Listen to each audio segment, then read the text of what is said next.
Alright, everyone. So, our game today is Yeast 1 Collection Plus.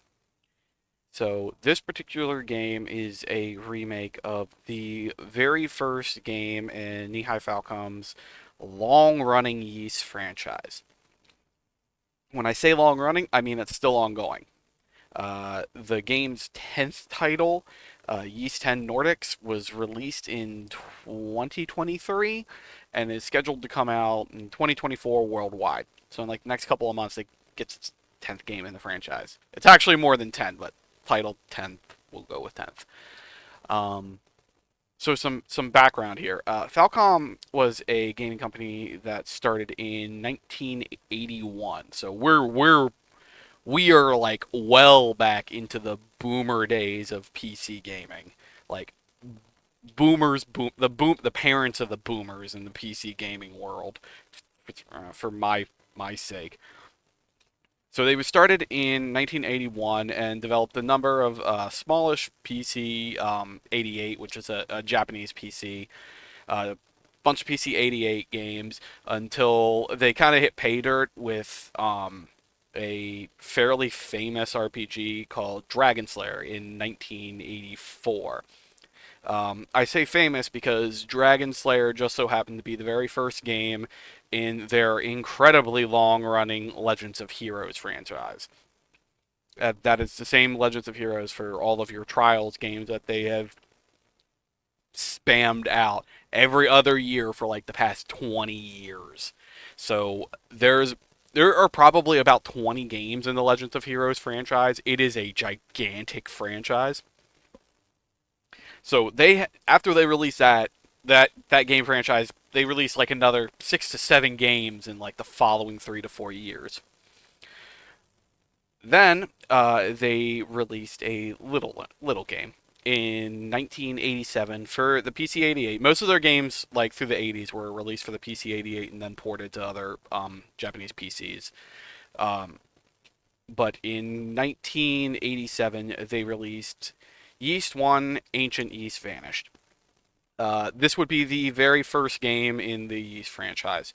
Technically, it was it when they originally designed the game, the story was too big, so they ended up splitting the game into two. The first one becoming Yeast 1, and the second half becoming Yeast 2. So they got two games in one. Yay! So that sequel became known as Yeast 2, Ancient Yeast Vanished, Final Chapter. From there, the game was ported to like literally a half a dozen PCs, Japanese PCs. There's even like an Apple II variant, but there's a whole bunch of different versions on Japanese PCs. I'm trying to think of which ones were like the good ones, but I'm not really quite sure. Uh, but yes, there are a bunch of Japanese PC versions. I don't recommend the 88 version. I think there are better versions than that today if you wanted to go play those. Uh, the game was also ported over to home consoles. There is a Master System version and a Famicom version. They're both crap. I don't recommend them.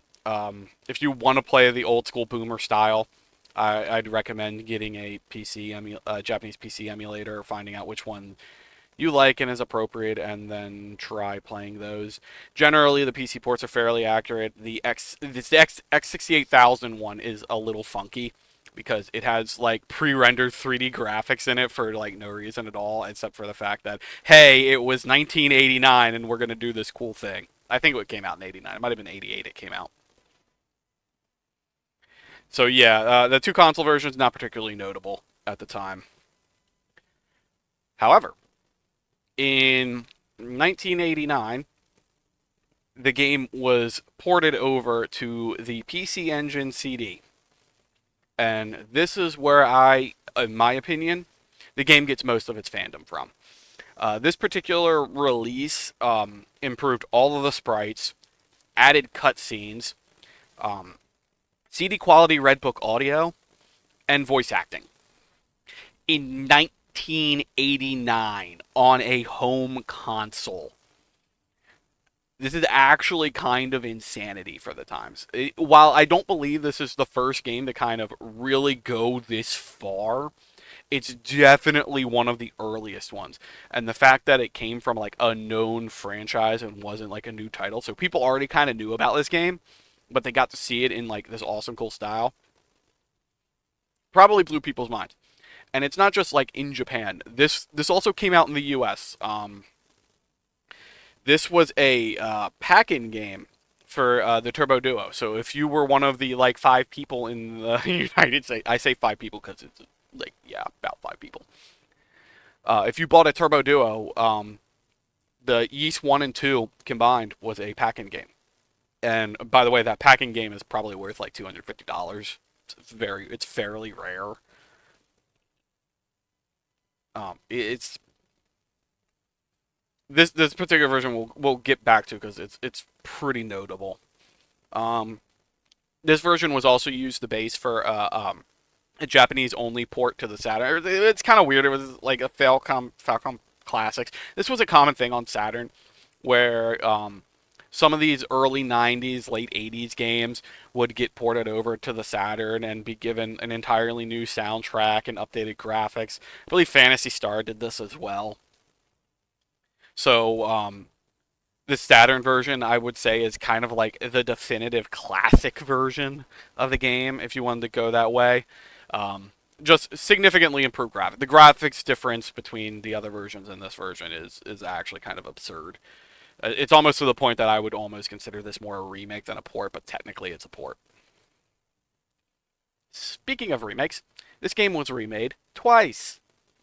Along with this PC Engine port that was like to the quality of a remake, the game was remade another 2 times. The first being a PC release in 2001 that added new full motion video. Man, get our Command and Conquer days back on. And upgraded graphics that were more in line with that Saturn port, and pulled, I believe, a lot of the audio from it as well. So like the sound, the voice acting, and all that, pulled that from those improved versions.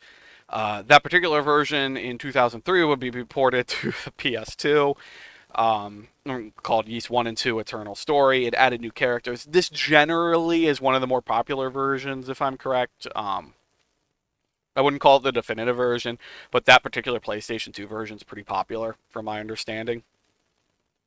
That PlayStation 2 version would also be used as the basis of another port to the PSP this time, titled Yeast 1 and 2 Chronicles in 2009. That actually has a US release if you want to play it. But that version was then combined with the original PC version to be released in 2011. I think 2011. No, 2011 as Yeast 1 and 2 Collection Plus on PC. So it's kind of weird when you go through it, but it'll make sense once you like do it a couple times. That PC version is basically a combination of both versions at the same time. It takes all the additions that they added in the PSP version, puts them back into the original PC release. Basically, if you want to play it kind of like the classical style in like 4x3, or whether you want to play it in the PSP's absurd, like what is it, 30x17 kind of graphics mode, you can choose whichever way you want to do it. Up to you. I think for our particular version, so that's the version that we're going to be playing. Um, I have it set to use collections, but at the same time, I want to kind of play the game in the old 4x3 format. So we're going to be going back and forth because all of the full motion video is in widescreen, but all of the gameplay is going to be in 4x3. So I plan on changing my resolution like for the stream constantly. The other remake was released in 2008 for the DS. Again, it's a collection of Yeast 1 and 2. Um, it's a different style of graphics, some new audio. Problem is, DS has weird audio, so I'm not quite sure what to say about the audio. Yeah, if you ever looked at it, the way audio is done on the DS is really weird. Um, it's been a problem for games that came out for the DS in the past. So while the DS version isn't like a definitive version, it's like just another version that actually came out. It was titled Legacy of Yeast Book 1 and 2 when it came out in the US. So, covering this all, we're about like 10 minutes into this video. Ys has a long this particular game has a long history, and Falcom has, particularly over the past few years, um, become very dedicated to make sure that various versions are still playable today. Which, clap to them. There are plenty of companies that would never do that. That like just take games that they had released like a decade ago and just don't touch them, and they're basically impossible to play today. So it gives a lot of access to how people want to play the games. So in general, if you wanted to play the game in the old boomer style, you still can like grab an emulator and try to figure out how to play on that emulator, because some of those old Japanese PC emulators are not easy to work with.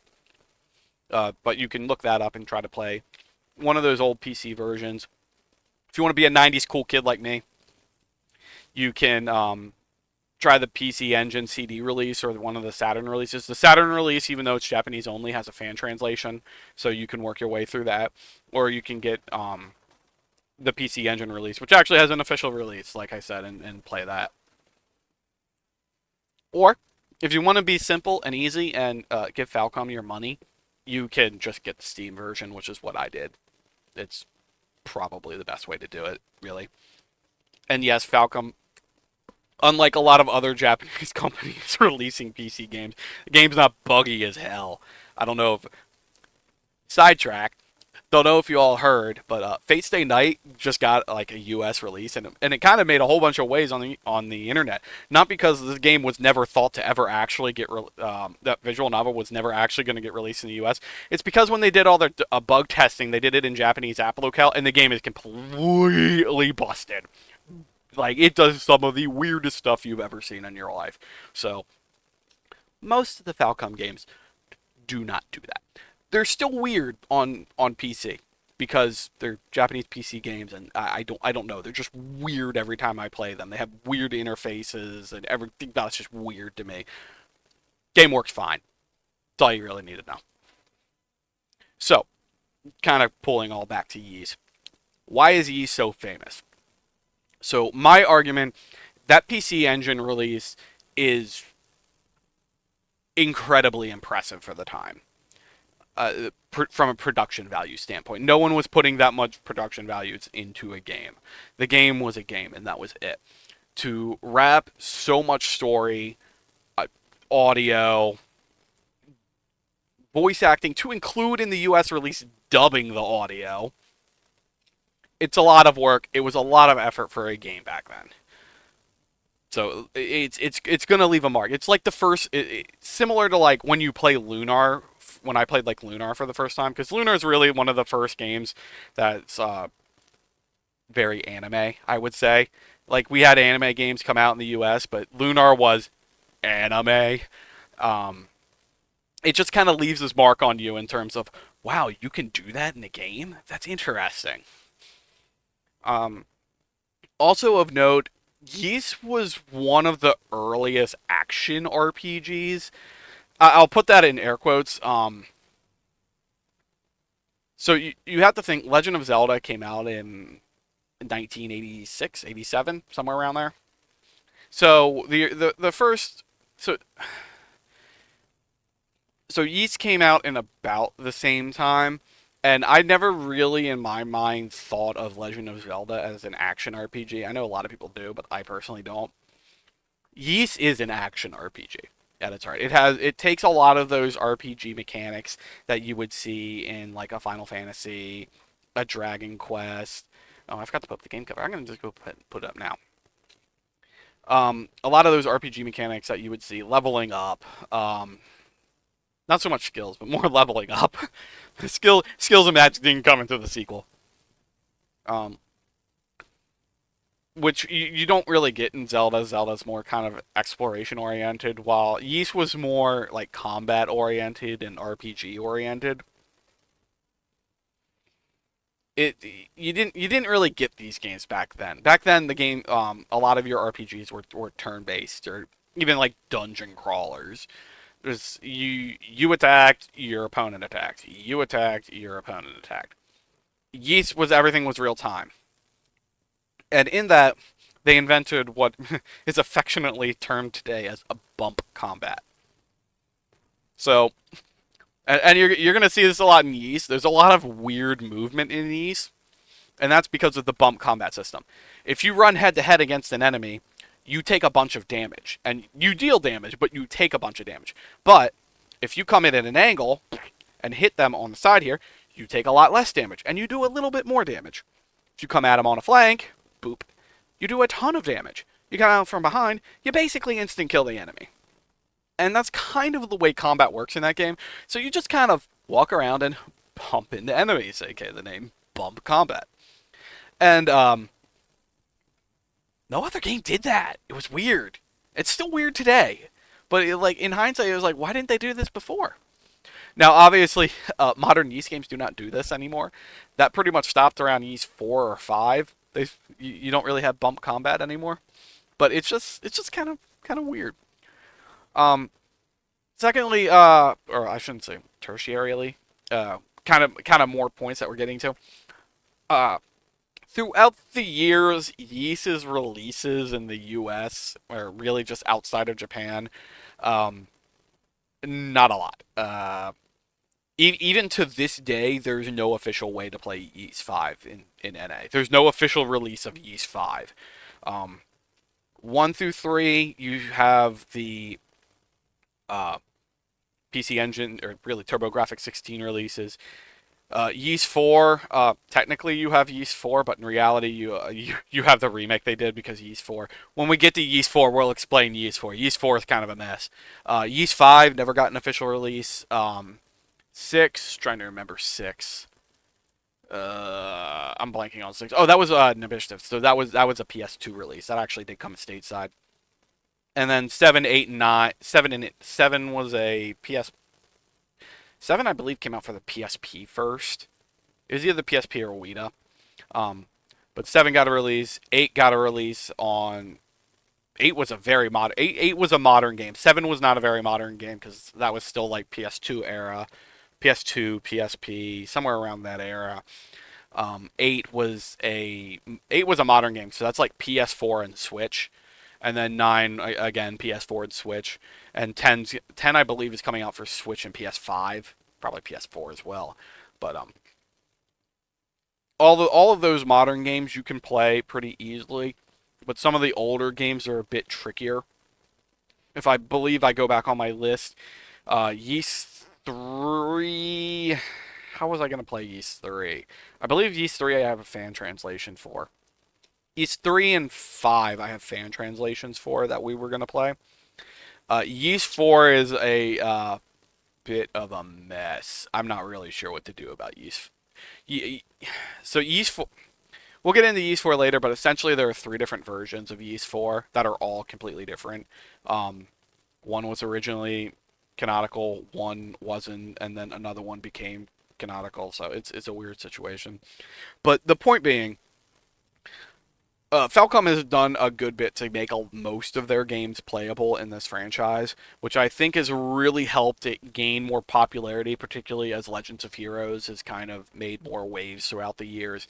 That Falcom is still releasing a lot of these JRPGs that people would be interested in playing. So that's enough spiel about the game. There's a lot to talk about in the history of this game.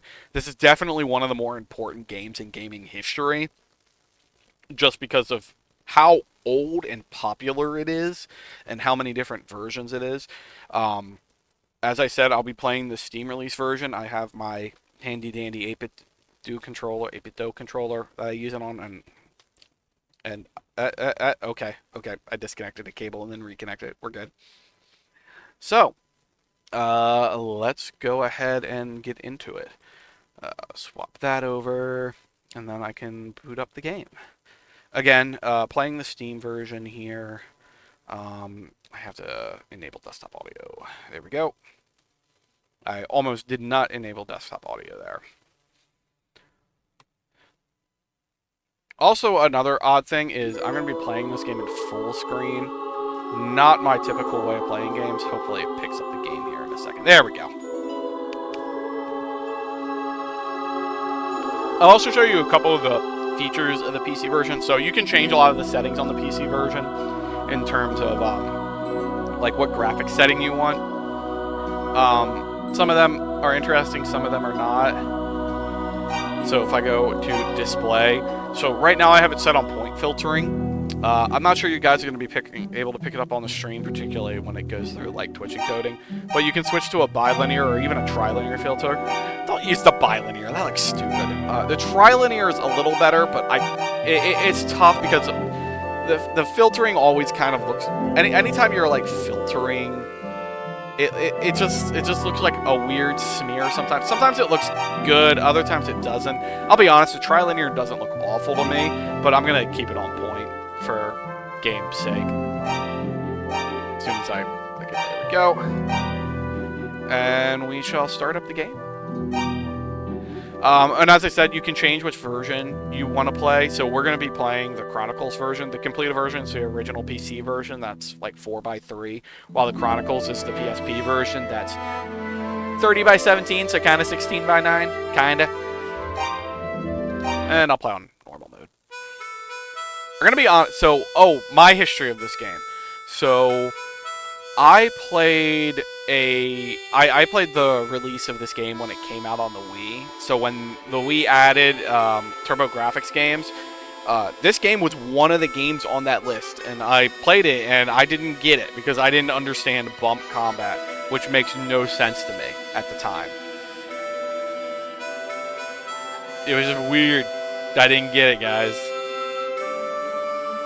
So this is one of the animated cutscenes for the game that they added in with the PSP release. This cutscene also exists on like the original PC Engine. It doesn't look like this, but it's on the PC Engine one, and it's like for its time, it's like, whoa, this is cool. Especially when you have Red Book audio music like what we're listening to right now. It's like, dude, it's awesome.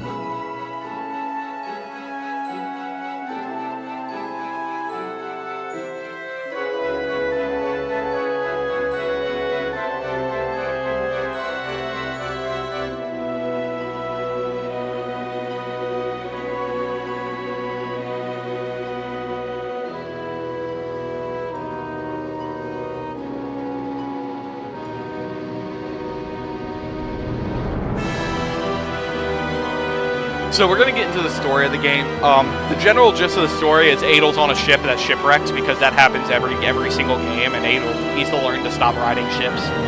Idiot.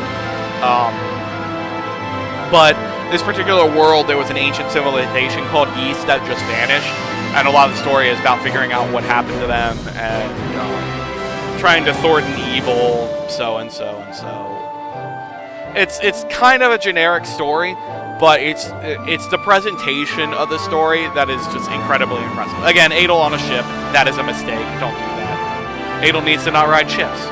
We go through this every game with Adel. Adel, stop riding ships.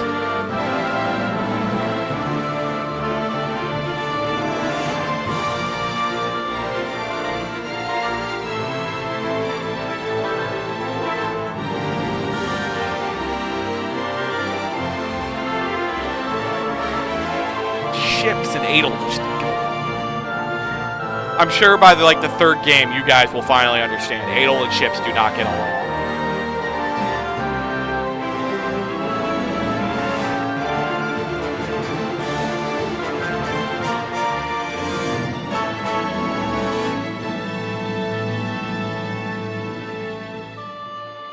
Ah, you're shipwrecked. How did that happen, Adel?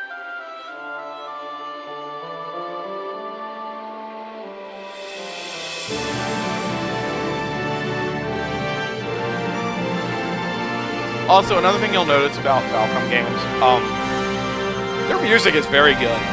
They have an internal sound team that they've basically had since they started working on PC games. They have incredibly good arrangers for music. Alright, let's see. There we go. So, one of the first things you'll notice about Use is this kind of bizarre overlay that it has, where the game screen takes up maybe 2/3 of the screen, and the rest is just this kind of obnoxious overlay. they're all kind of like that.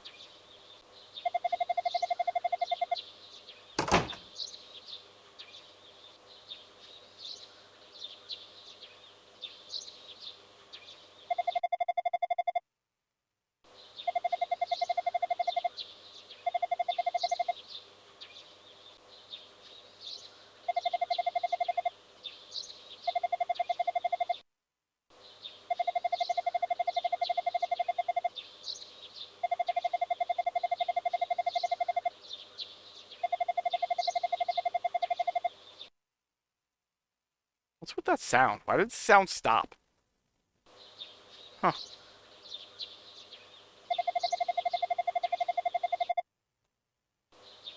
Is it just that character?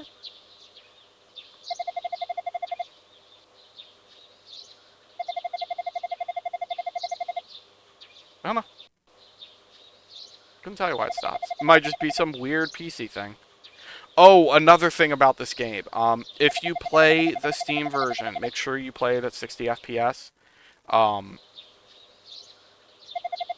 if you play beyond that, so one thing you find out of a lot of classic Japanese games is they lock a lot of things to the frame rate. In this particular game, one of those things just so happens to be boss cycles, boss attack cycles. So if you set the frame rate too high, your boss will attack at twice the speed of what they would normally do. That is very common on Japanese game developers to lock things to the game's frame rate. So if you internally set the refresh rate to like 144 hertz, which nearly any sane man playing a game on PC would try to do if their PC could do it, you're in for a bad time.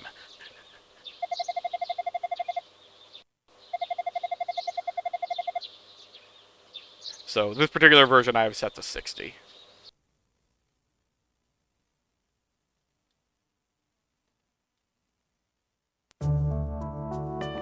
See? Yay, 8 Alright, so that's inventory. It's out of inventory. We have a walk. I didn't realize we had a default walk. My other buttons do things. Files. Oh, I can save. There we go. We have saved. We figured out how to save. We can save anywhere. Equipment item. What's note? Can get some notes on things. Options. Any changes to options I need to make? Oh, does that work? Oh, I didn't realize I had it. I didn't even actually think the analog stick would work. I honestly did not think it would work. That's going to make this game a lot more interesting with bump combat. I thought I'd have to use the D-pad the entire game. Nope, analog stick actually works. Okay, that's interesting. I can bring up that. Alright, let's move on. So this is another unique thing about the game when it came out. It's like kind of like your classic dungeon crawlers that would have these character sprite pictures that would kind of tell you things that you could like see. It helps you get more immersed in the world. But it was also like kind of important in some of the older games where every single building looked the same because you were playing a silly dungeon crawler.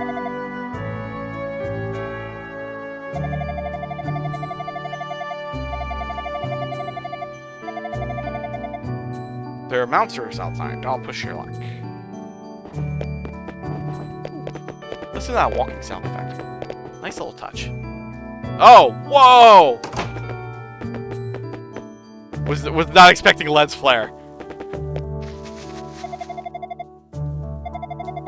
You'll also find that some of their games from the Falcom's games from the 90s use a very similar graphics engine to this that kind of look like it was made out of a like high-end RPG maker. Like this game definitely kind of looks it's got that RPG maker vibe. Even if it's not, it's like you just kind of feel it, right?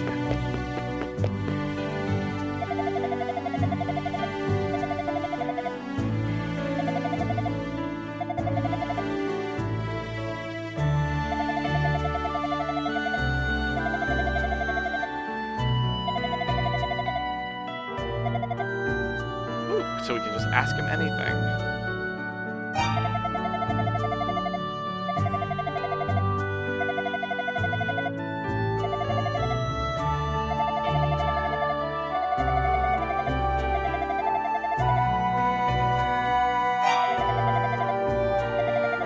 Turn this off.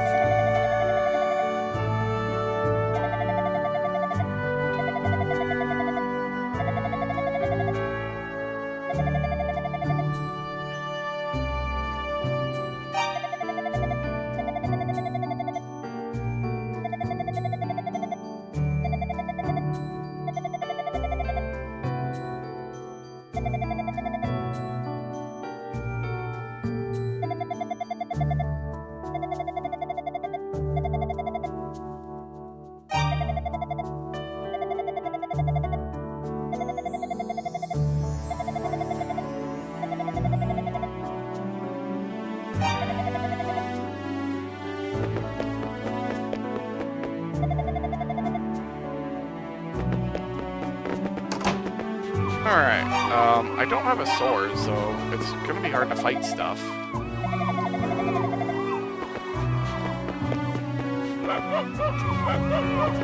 I'm bump combating the doggo.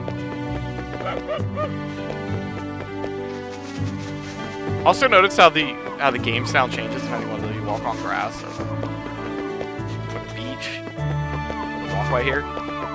Good production values, actually. Because you have to remember, the original version of this game was 2001.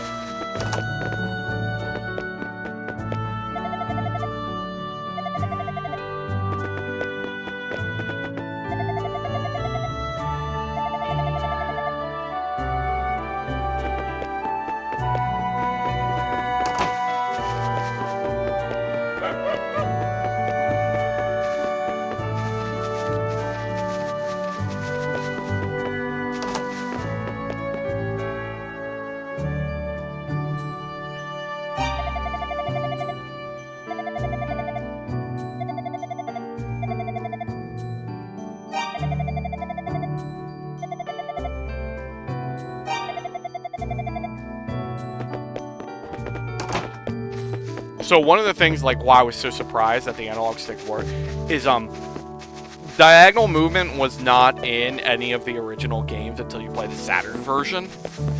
So I was surprised to see that this version supported the analog stick. I might just because Collection supports it, but the original PC version might not.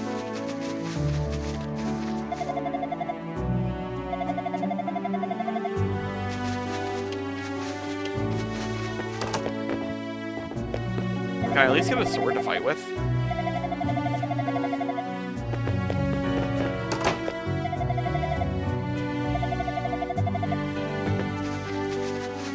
Aha!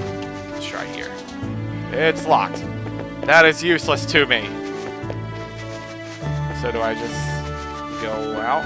Also, nice transparency effect. That's actually hard to do on a regular game. Because the transparency effects like this on classic games was done really differently. And it's not transducive to how we do it today. Okay, I guess we just go out of town. I'm just gonna leave. People keep telling me not to leave, man, but you know what? I'm just gonna leave.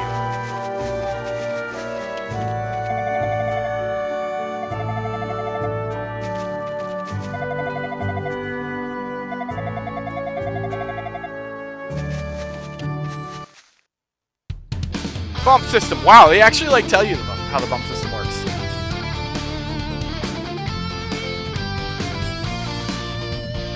So like you can read through this and you realize you attack enemy off angle.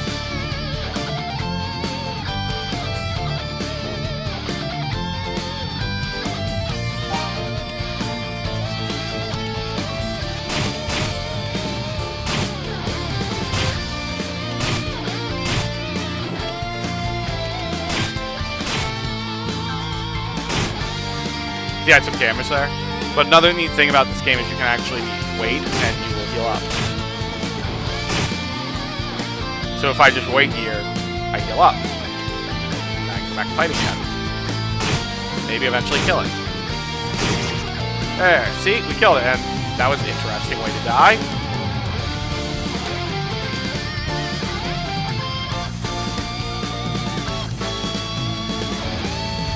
Well, I can't swim. Also, enemies respawn. Cool facts.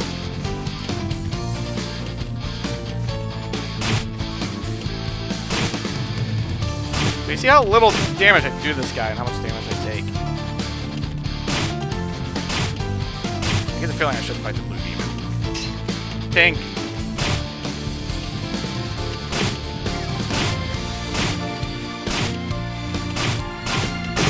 Also, being able to, like, fight diagonally, it's kind of cheating.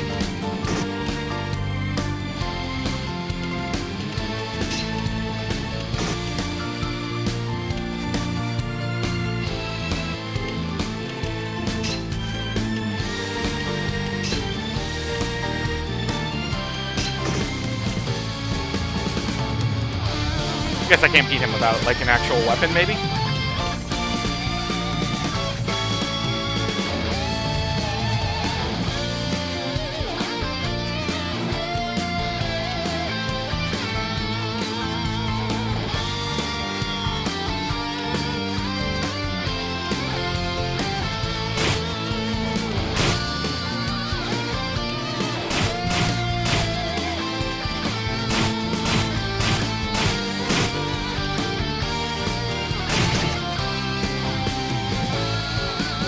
I honestly forgot this game had this much water. West.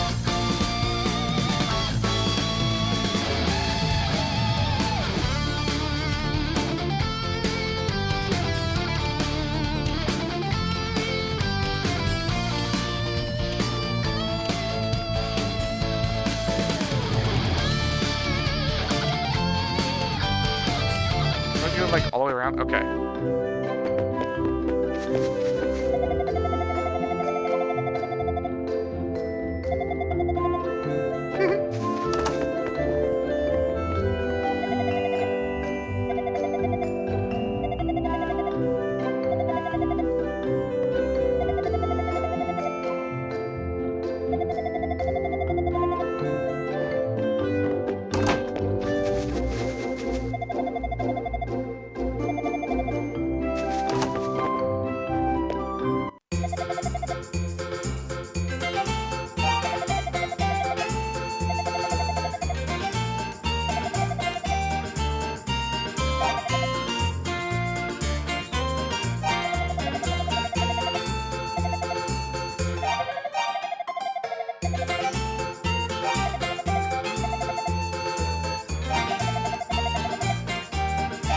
I don't know what these things do.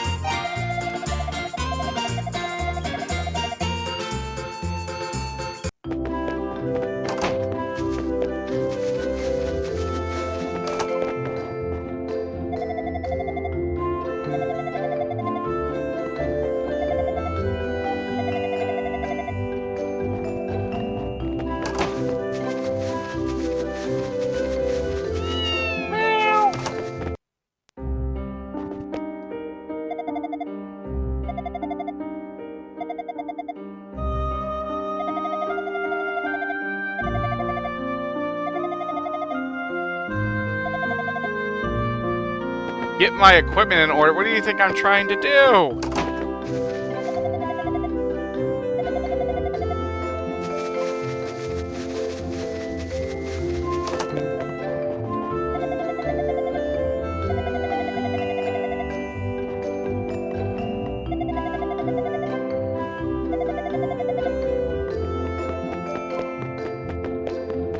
I would love to actually have equipment.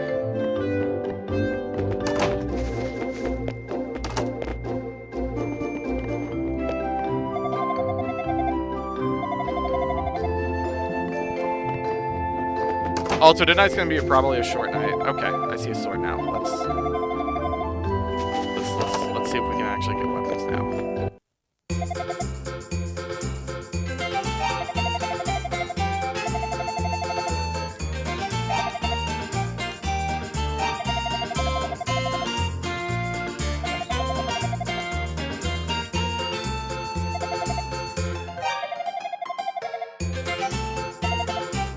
I don't have that kind of money. Alright, that I can handle. So can I equip a sword? Sword!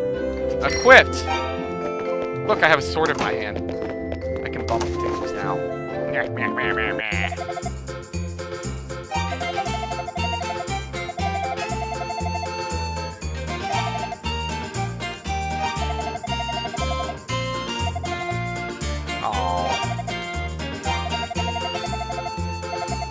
Oh. I guess we can take that.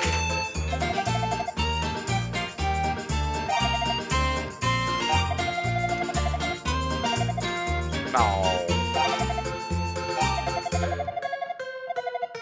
No. No.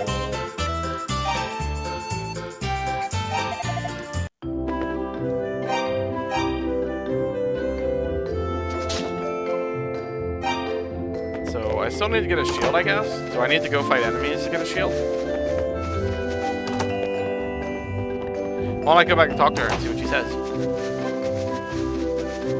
Until it makes sense. Nope, not there. Which house was it? Was it this house? No, it wasn't.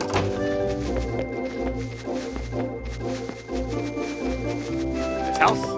Was. Ah, I need to get a shield. Ah, rats. Alright, I guess I have to farm enemies to get gold for this. Maybe there's like a quest I can do.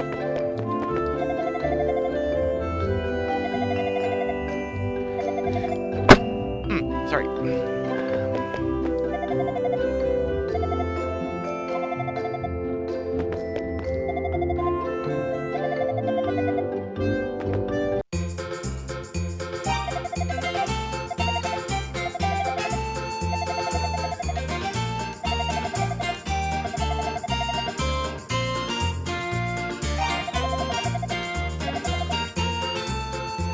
Sure.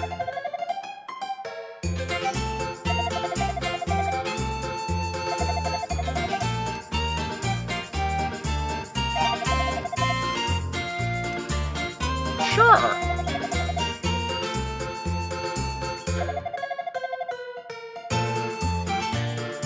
Okay, so that seems like a couple quests I can do.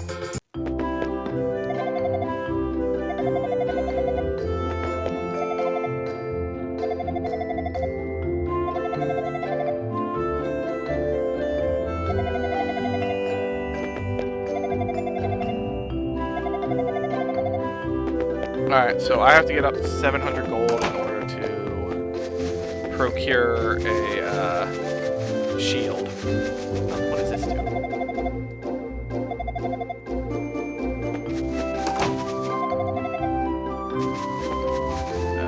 Where are you going? Where are you going, man? Where are you going? You're not gonna leave, are you? Oh, you're just gonna leave? Where'd you go?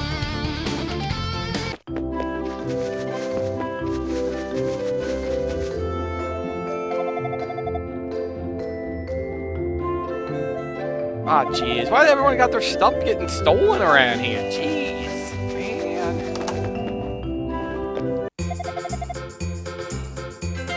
Hello.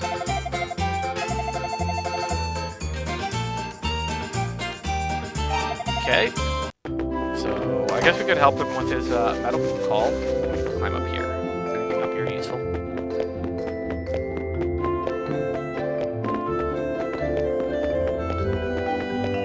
Up here useful? Anything up here useful? Anything? Nani?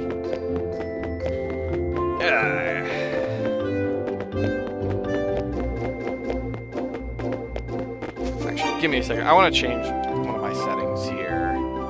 Oh, it actually does bring up that mouse again. Okay, so computer's gonna go a little whack for a second. Give me a second. Gonna mute that on you guys. See if I can.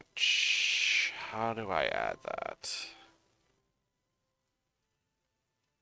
Used to be easy to do this. Now I'm forgetting how. I did this before. Like it's here. Alright, I don't think it's gonna work the way I want it to. Alright, so I'm gonna undo that and go back to the game. Okay. Yep. Alright.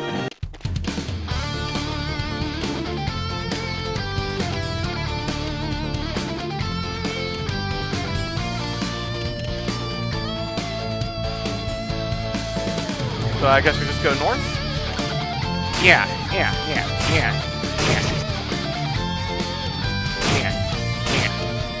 I gotta get gold too.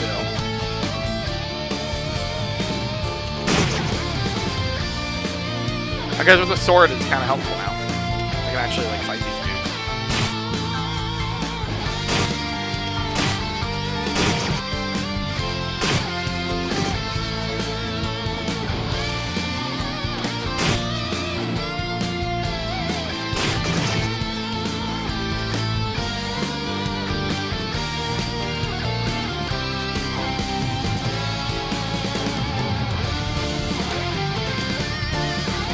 That one has armor.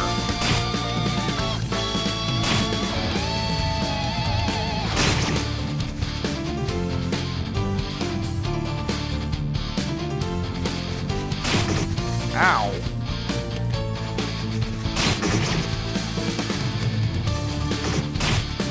Ah, mean doggo. Mean doggo. Stop trying to hurt me. I died. Oh, I have to go back to loading? Oh, that's dumb. Okay. Had I known that, I would have saved before I left. Duly noted. We're not gonna do that again. We're gonna be smart now.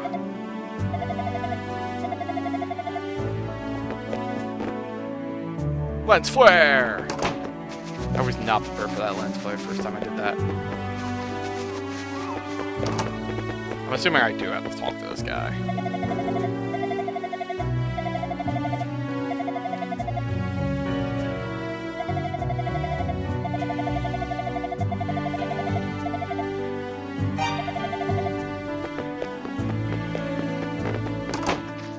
Alright, that'll teach me to save anytime I leave town.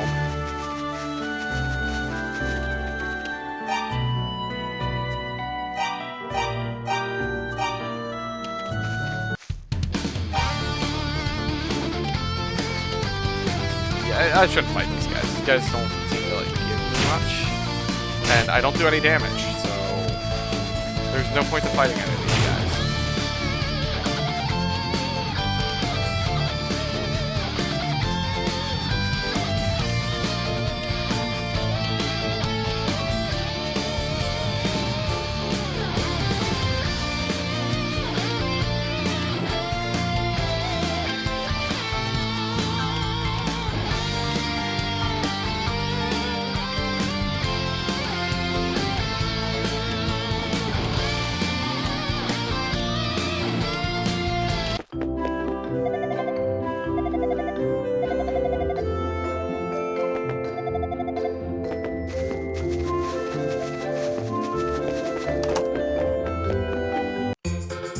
So let's get these guys quests again.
not sure what happened.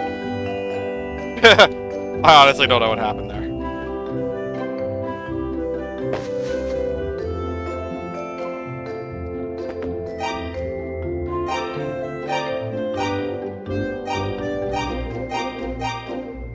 I might have accidentally like hit a key on my keyboard.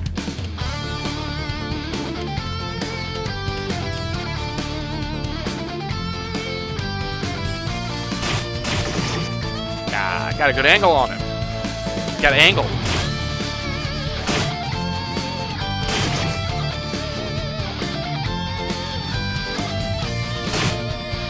Oh, does that EXP bar count down and not up? Okay, that's neat. It counts down and not up. Ow. This HP amount's a little awkward because, like, if you try to keep pushing through an enemy, you're likely to, like, die.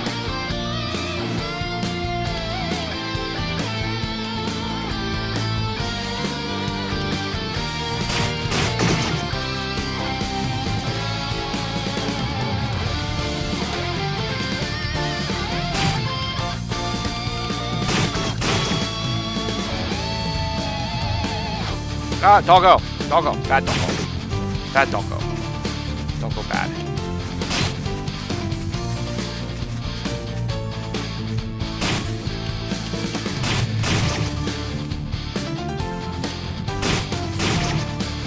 Bad doggo.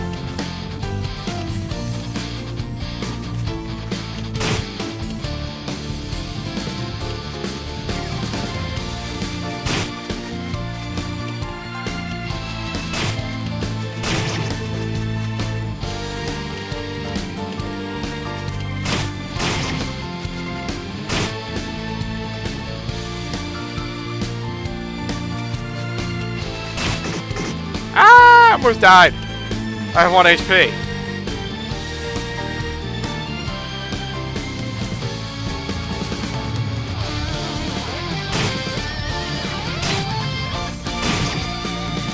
Bad doggo.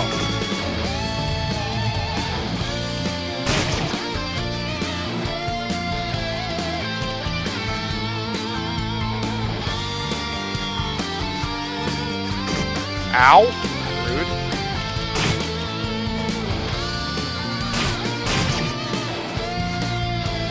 Like, a lot of it is just kind of like, you can try to run right into the enemy, or you can just try to, like, line it up.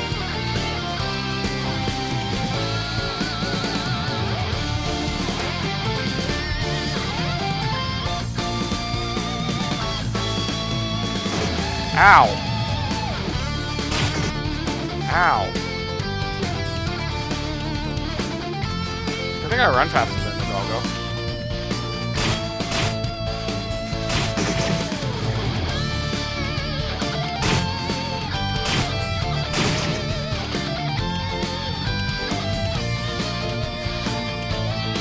It's just, like, weird to play a game with combat where you don't press any buttons.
Mayor acting sus?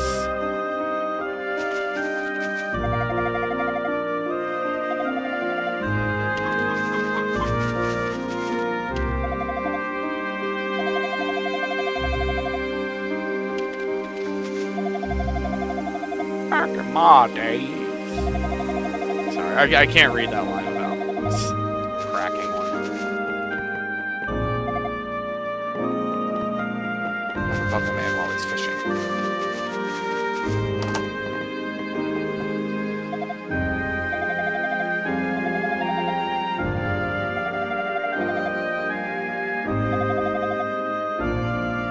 Sure. Thieves.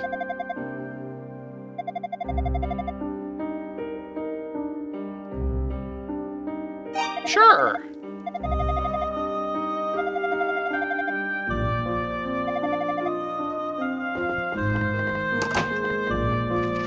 So, where's the doctor?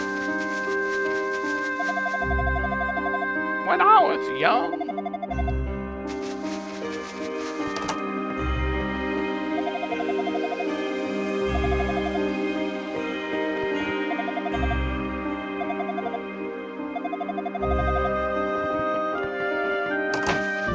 Just out of curiosity, how does the note system work here? Does the game actually, like...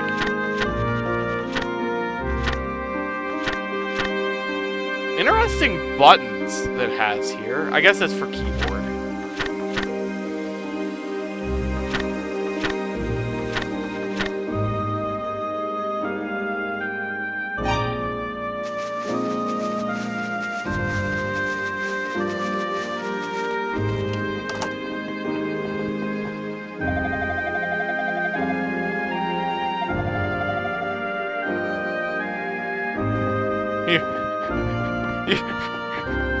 Wait.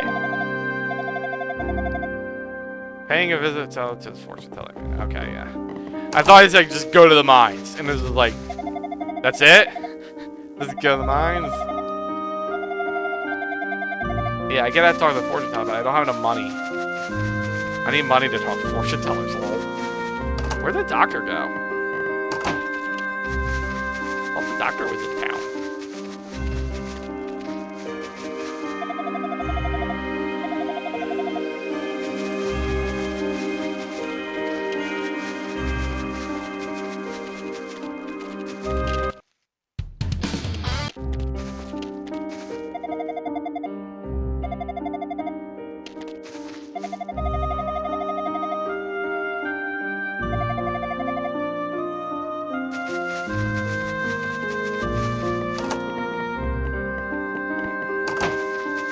I know the doctor came here.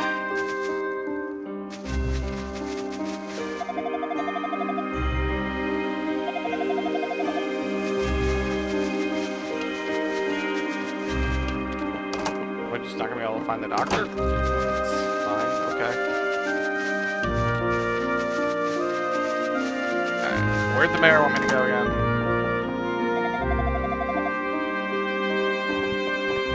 Just go north.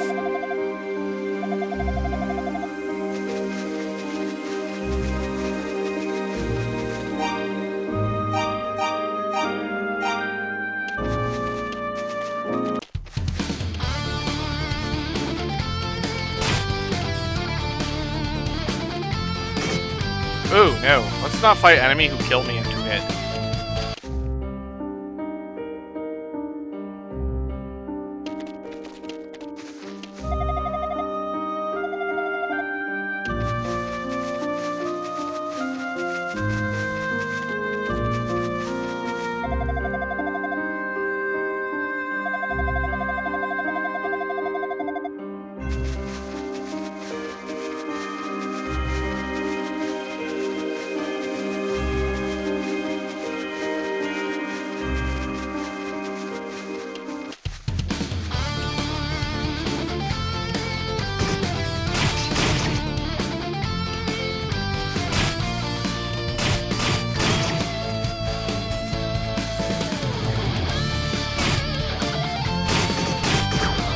Oh, I died. I did a dumb. Yeah, that's another thing. You can just like straight up walk into enemies and instantly die. It's one of the weird things about this game that you just kind of like have to get used to. Because like you can't just like endlessly run at enemies that you know are dangerous.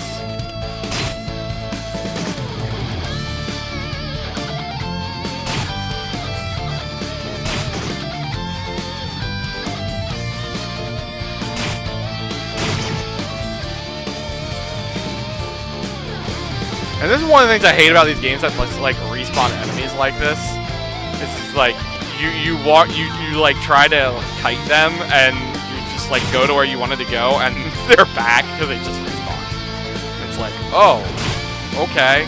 That makes sense.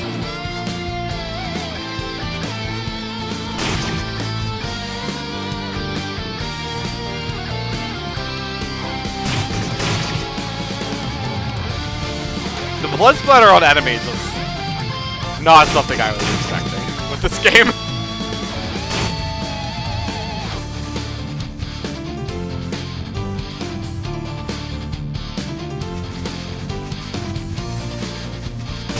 I think the main thing is I'm supposed to farm up gold here so I can get my shield.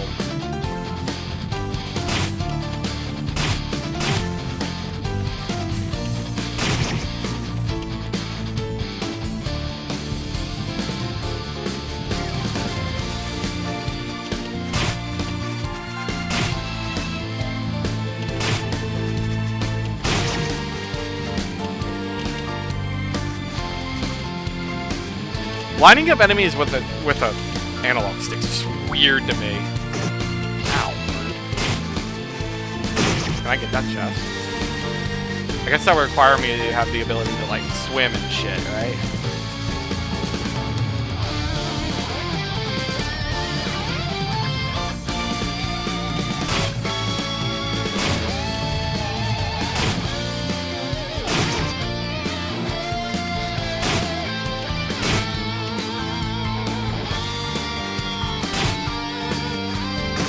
Ow. Just take the trade.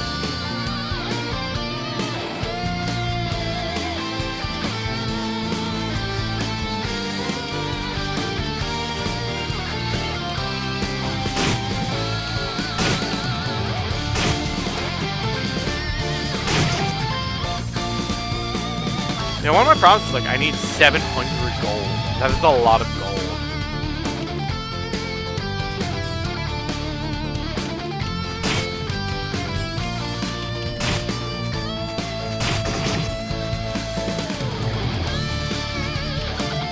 Never show your back to the enemy! Run around circles around them! Instead! Far more effective strategy!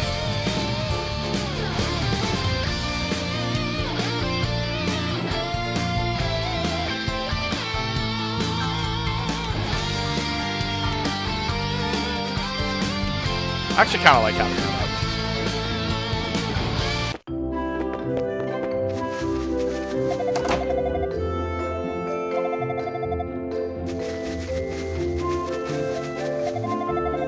People just like randomly move around town during the night? That's kind of interesting.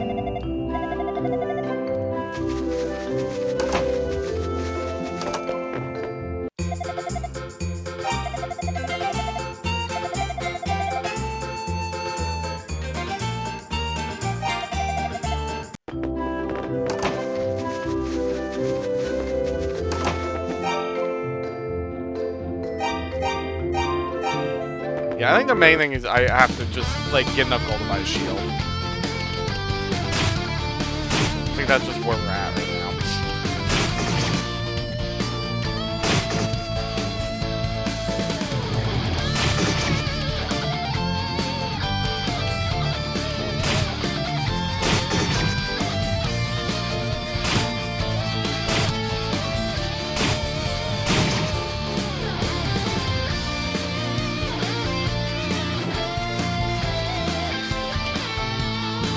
I'll fight you, you're trapped in a corner. Ow.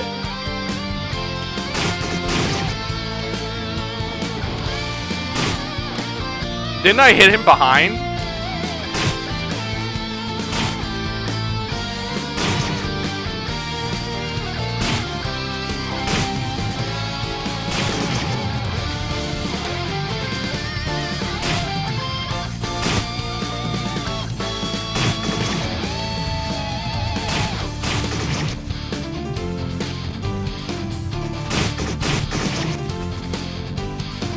Almost died there.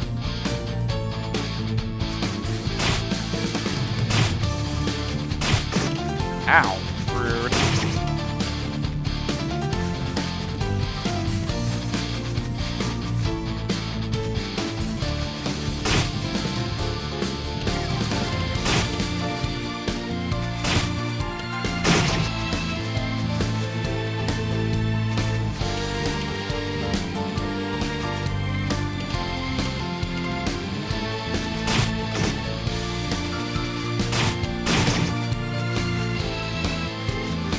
I mean, part of the game is like you line up an angle like this. No, not like that. Like this, and you just walk straight into them until they die because you have an angle.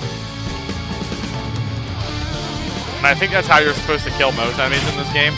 The diagonal movement's kind of a bait. It just allows you to kind of run in circles around them because you run diagonally faster than you run. So you can run left to right, but if you run diagonally, it's technically faster.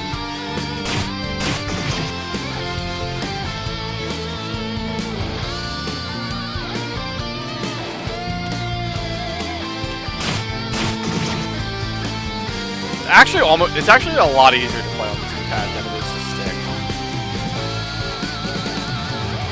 I'm just trying to find goodies, guys. See, like, look, goodies. An abandoned town. What am I looking at? Oh, the mine. I don't need to go to the mine. Ow. What I need to do is kill a couple.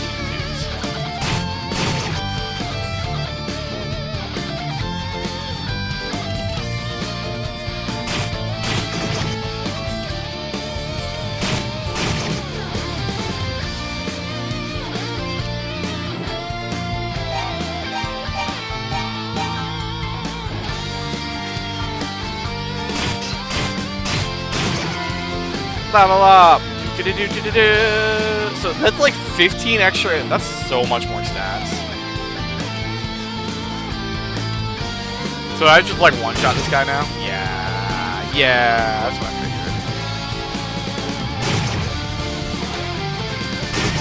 figured. Dude, I like doubled my stats. It's a little wild. Why do games do this? I literally just walk into all the enemies now. I leveled up once.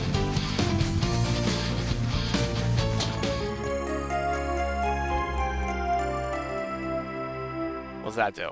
Can I look it up? Gives insight on defeated enemies. Okay. RIP.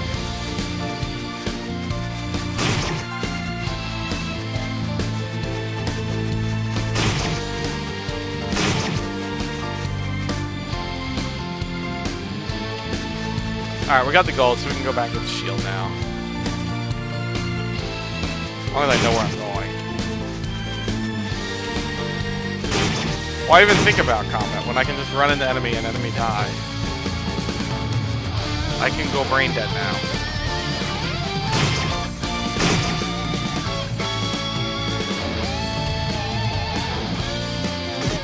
Ow.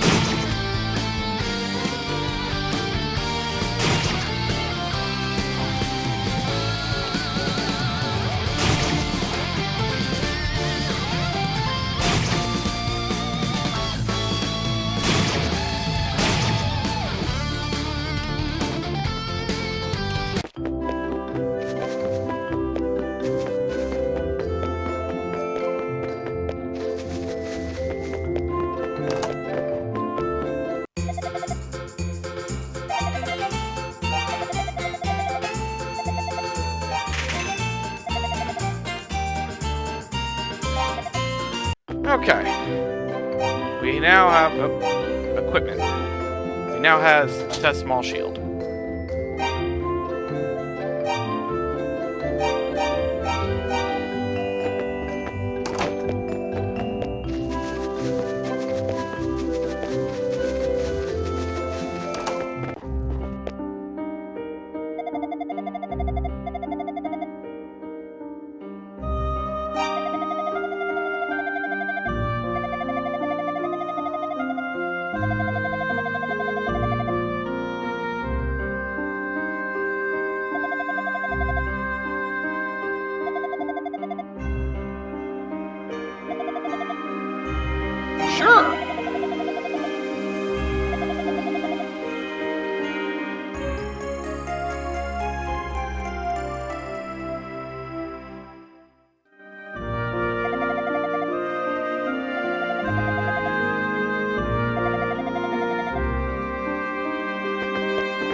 Oh, I can equip it?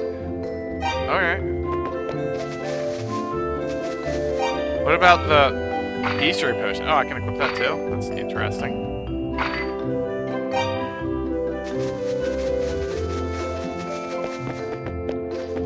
Just equip it. Nice.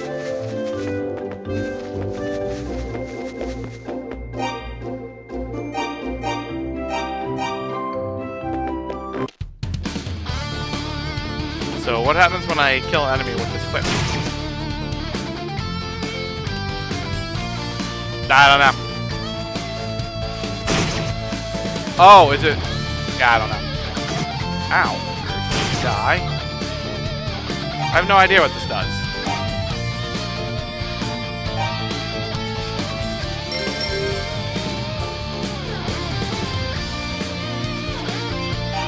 Okay, so it's a usable? And now I don't have any. So what happens when I use this? Kinda nothing. Gotcha.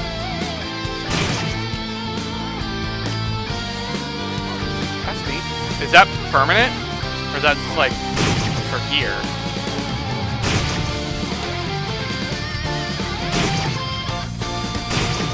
By the way, where did my thing tell me where I'm supposed to go?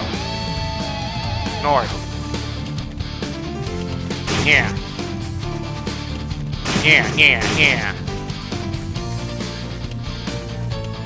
Yeah. So does it last for this zone? Like, how long does this item last? It still lasts. Cool.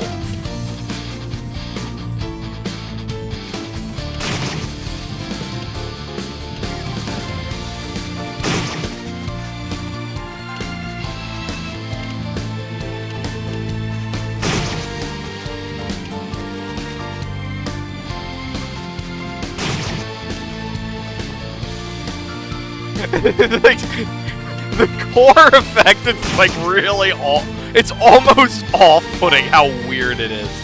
That reminds me, I wanted to oh, can I change this here? Did not know I could change that there. Alright, I kinda like one better. The golden is too bright.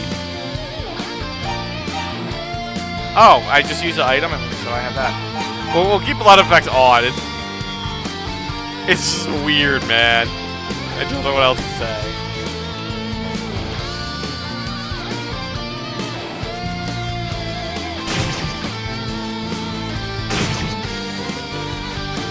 How did I hit level 3? I guess, like, completing a quest or something?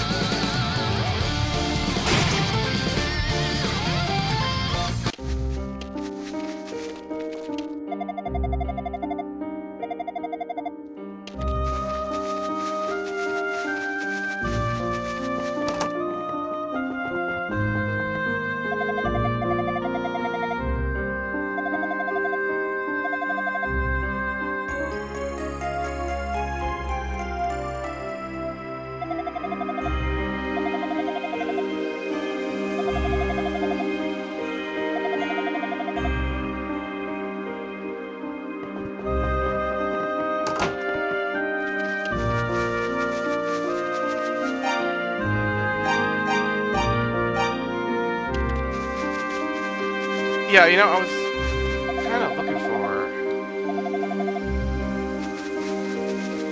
the doctor, though. The doctor ran over here. Like, I should say hi at least.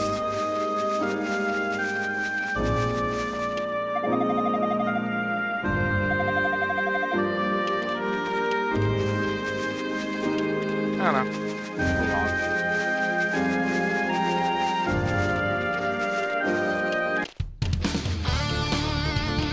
Alright, how about these guys? Are these guys annoying to fight? Ugh, okay, I didn't take them. No, they're not. They're not annoying to fight at all.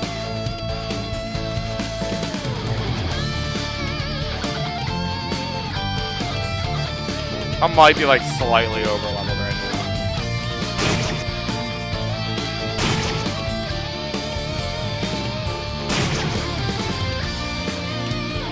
Yeah, I could use analog stick, but I'm just using D-pad. It's so much easier to line up the hits with the D-pad.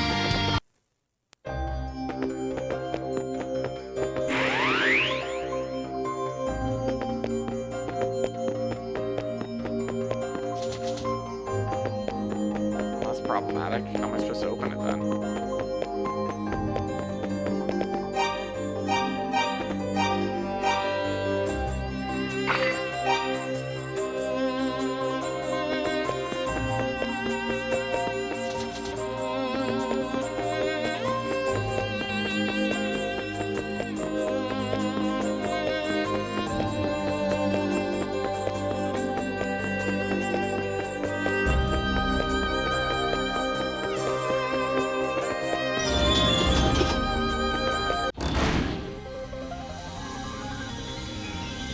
Yeah!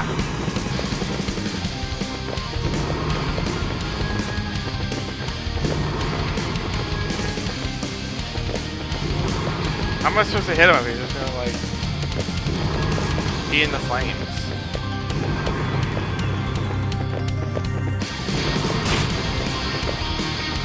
I did no damage to him there.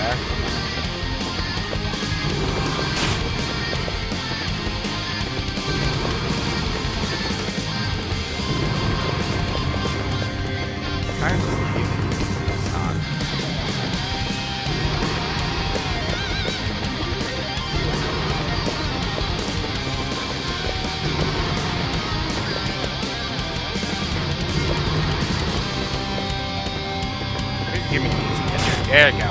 That's one.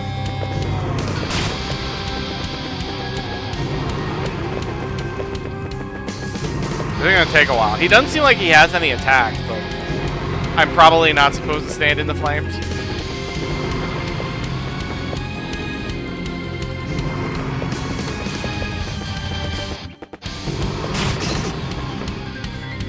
Oh, and I don't heal. Okay.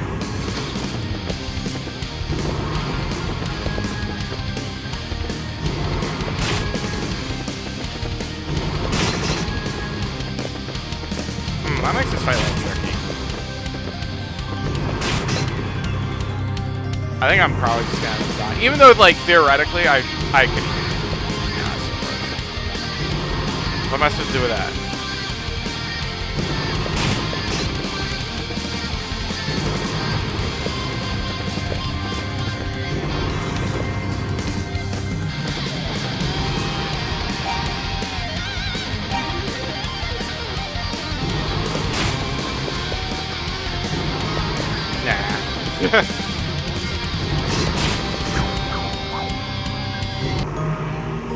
Interesting.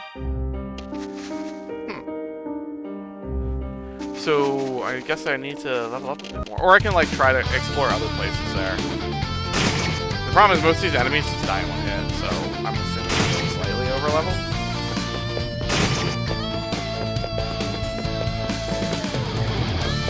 I guess the other option is not to go in the shrine, but try to figure out this Thieves' Den stuff.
What happens when I open up this chest?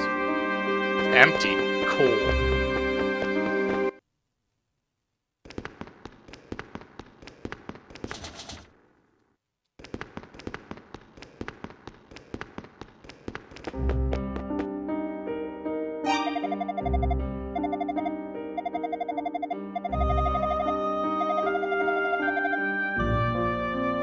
So, it would seem somebody else is stealing goodies.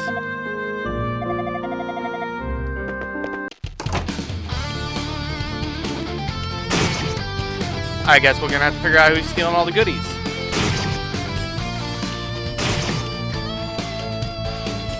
At least farming isn't like too brutal in this game.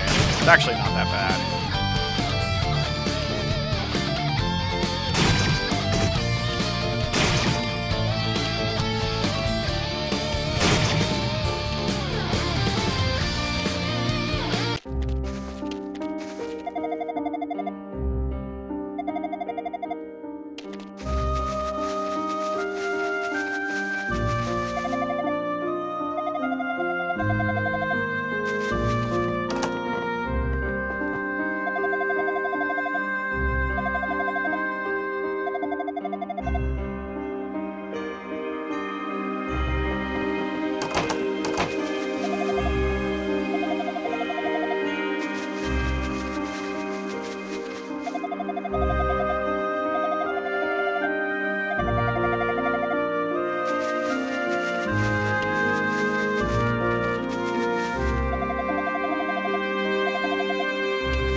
Alright, I guess we just go back and see if we can find that dude with the black cloak.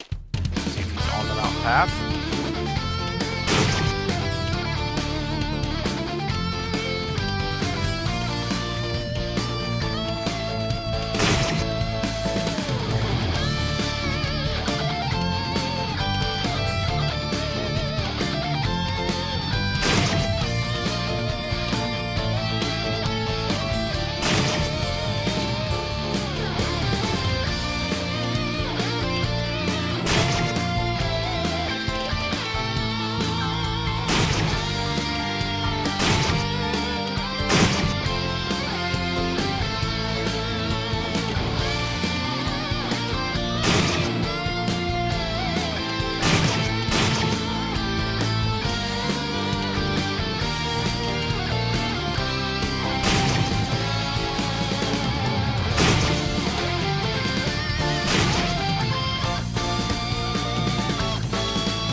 We could just level up here and try to go through the shrine again. I think we'll actually do that.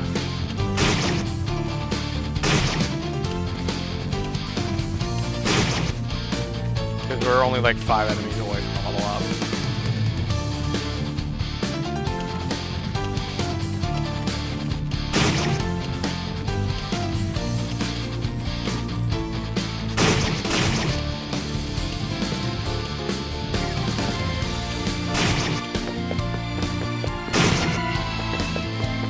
Alright.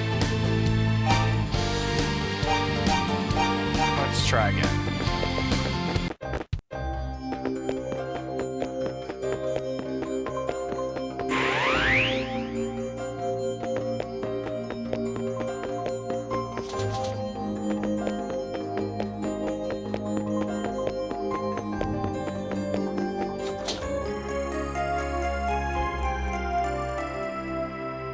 We have a ruby.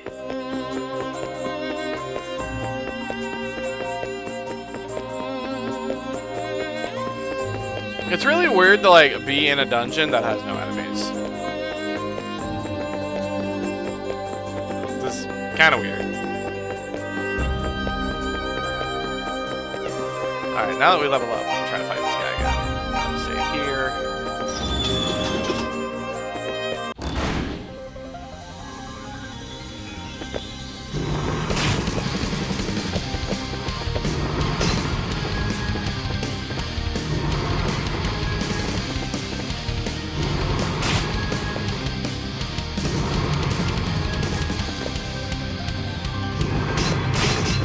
Ow, I took a lot of damage there.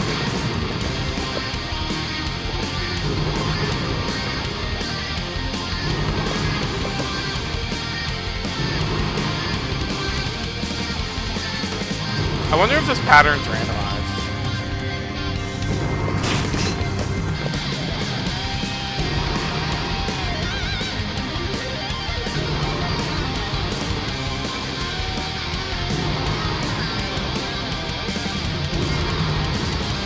Kind of a silly boss fight, not gonna lie.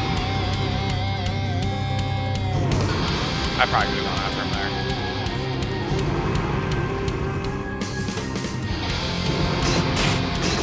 Ah!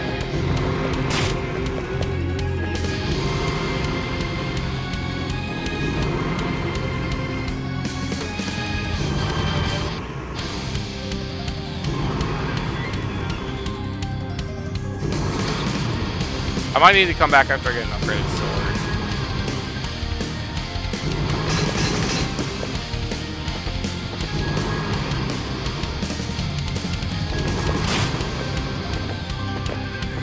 Like, I'm surprised he has this much HP.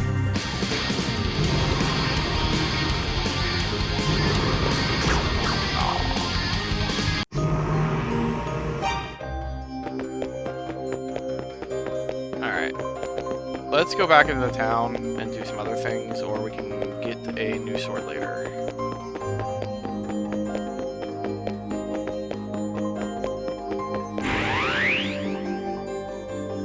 Yeah, I wasn't expecting that fight to be that difficult.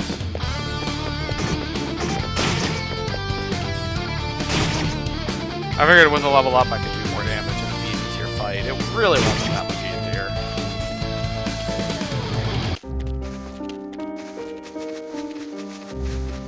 So I know one little side quest I can get done.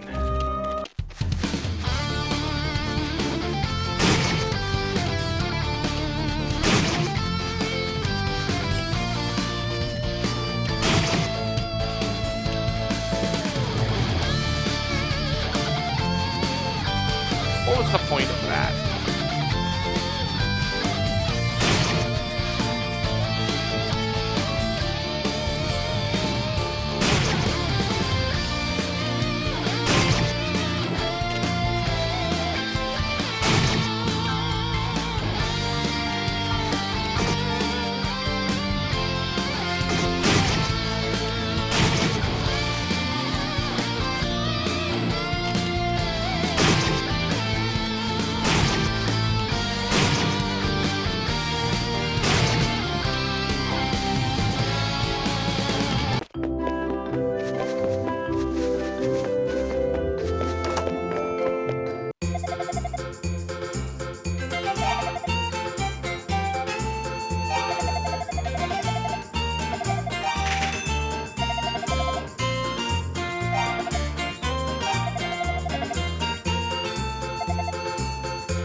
Okay, leave. Alright.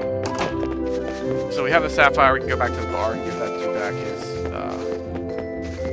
sapphire ring. Guess we're cool.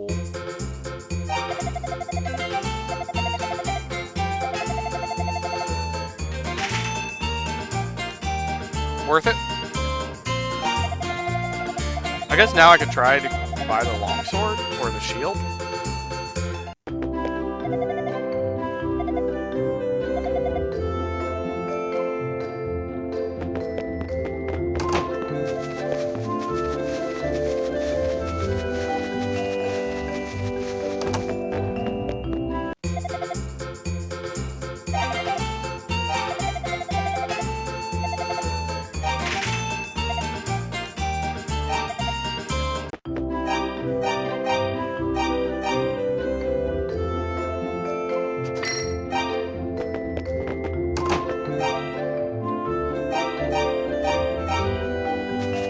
Alrighty.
Let's go try this again.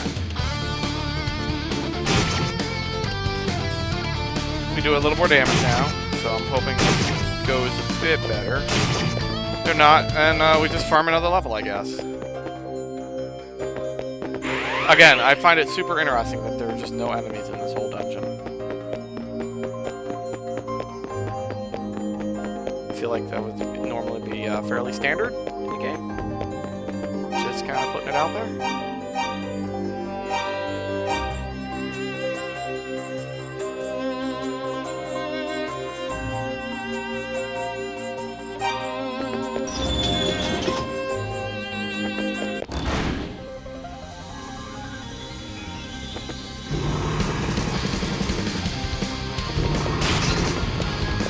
Alright, that actually did some damage.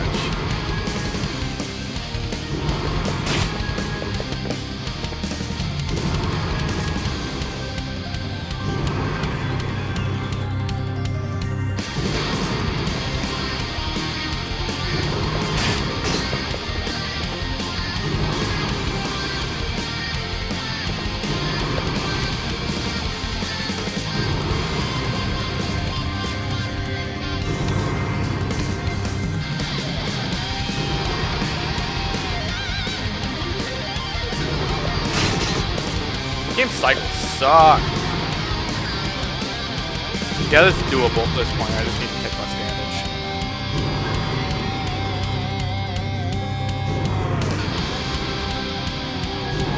I probably should have gone for that. I really wish I could have gone for that.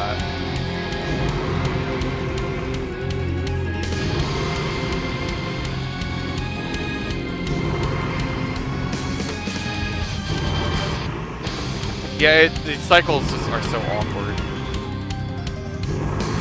I have to literally just run up to him and bump him while these flames are just everywhere.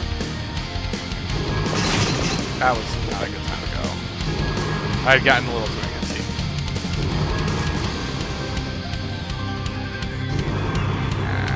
That'd been a good one.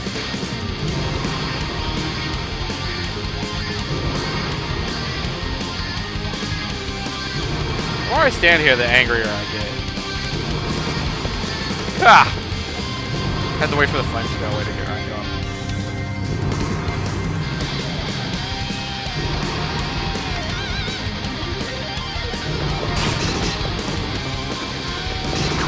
Like, I feel like I need to, like, run as the flames are coming. Alright, I'm pretty sure we can beat it. We need better cycles.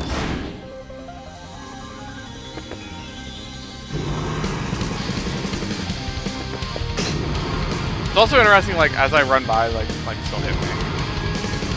Sometimes they go far out and sometimes they don't. Like, sometimes there's a pathway I can walk and sometimes there isn't.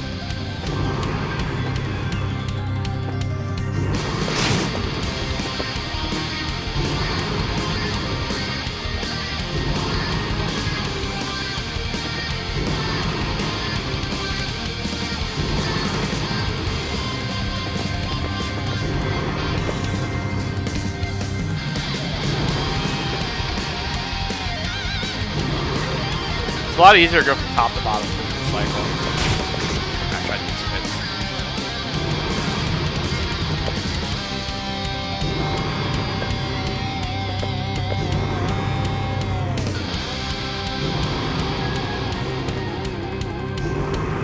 But I would be silly to go for.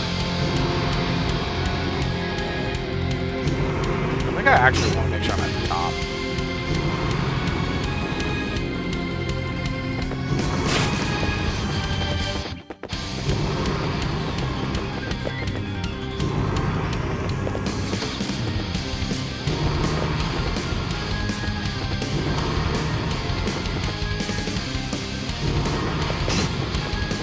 The fight's so awkward.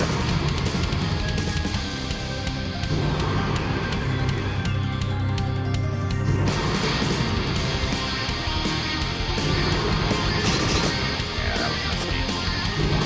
Yeah, I can beat him. It's just like I need a good cycle. That or something about the cycles I don't know. Like, that would have been great. It's just so hard to hit him without actually taking damage. Like if you notice right now, all of the flames go all the way out. There's no middle path.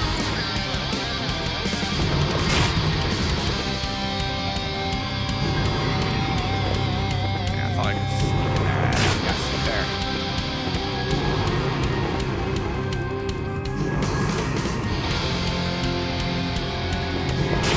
Oh, that was dangerous. Got one more hit in.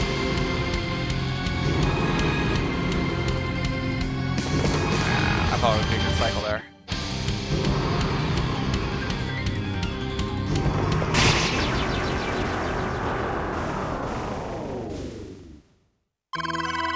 Level up. Ah, hole in the wall.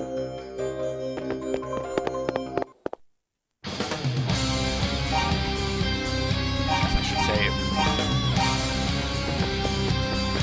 Up, enemies!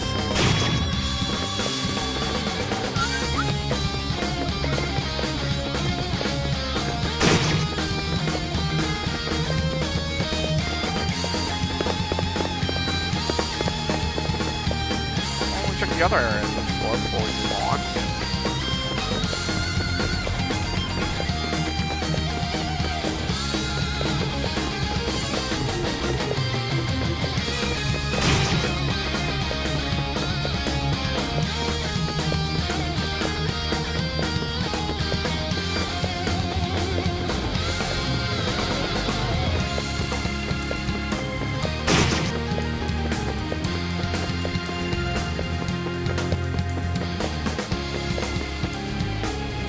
Oh, you don't heal at all in dungeons? That's a little whack.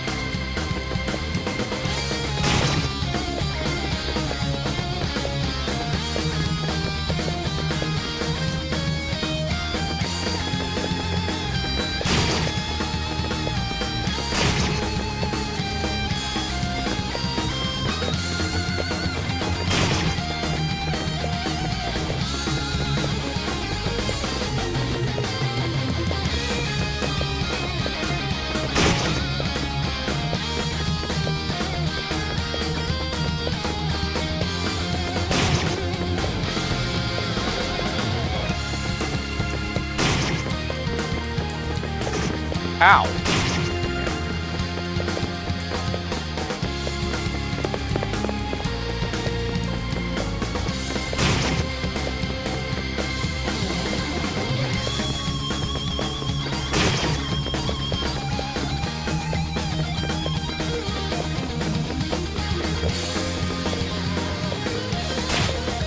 Ooh, these guys have help. Yeah.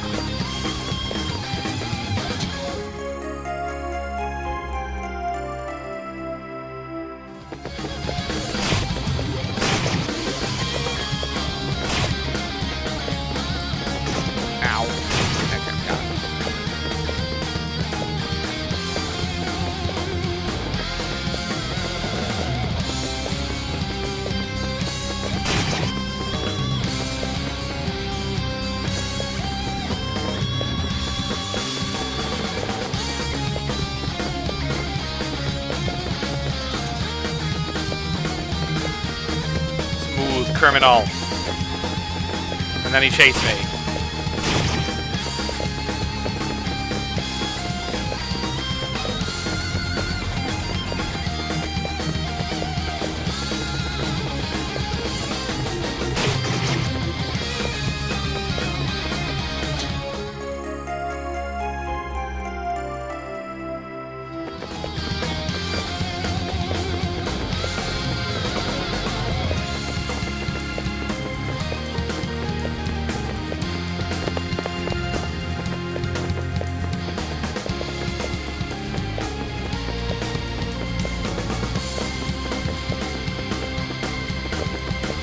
I don't trust my luck on that, dude.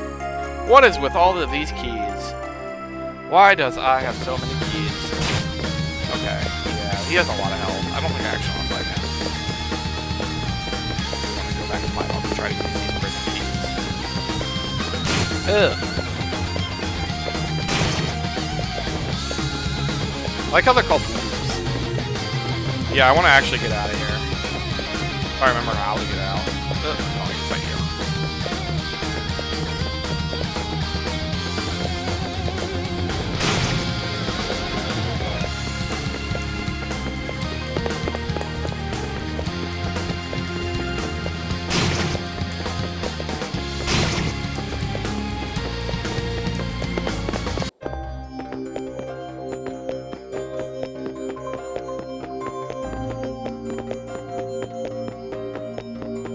quick heal and then go back down.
So I was supposed to open the other one, is what I'm hearing.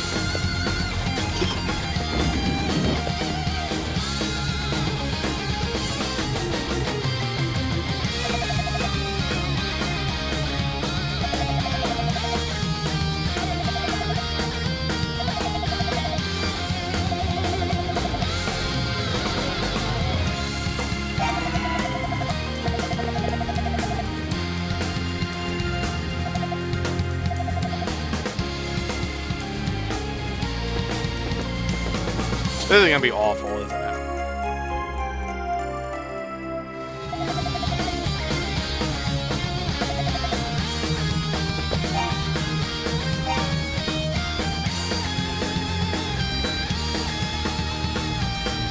Hides enemies but reveals secrets. Alright, let's get her out of here first.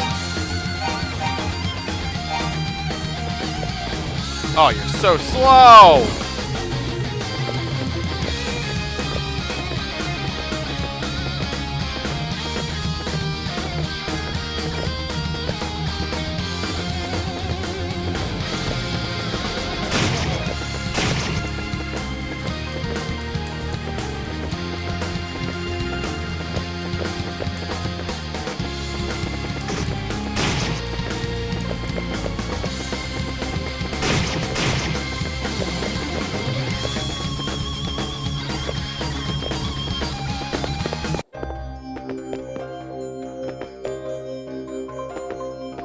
Just in case, like, the game's just like, hey, we put enemies here now, hope you enjoy. I'm like, no.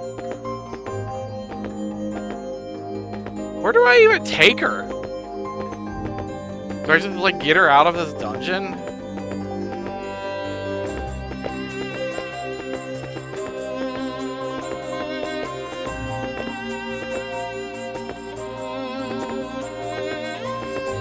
I guess while I'm here, I can use that key to see if I can open up that chest.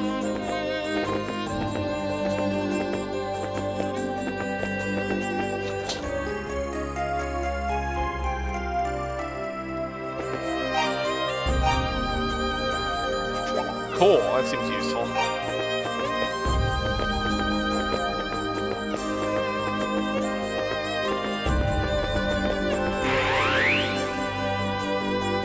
Oh my god, I have to protect her and get her to town, don't I? Oh my god, I do.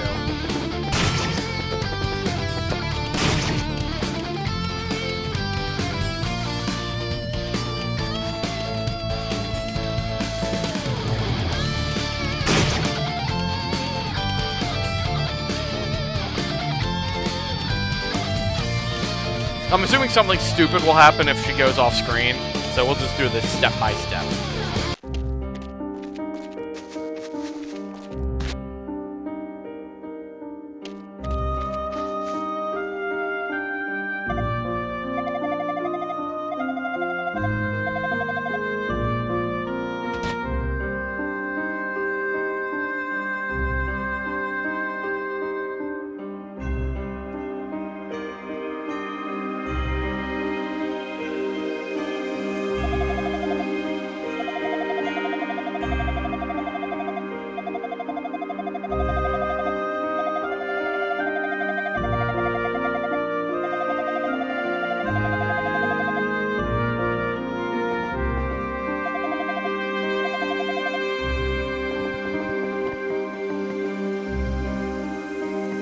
Okay.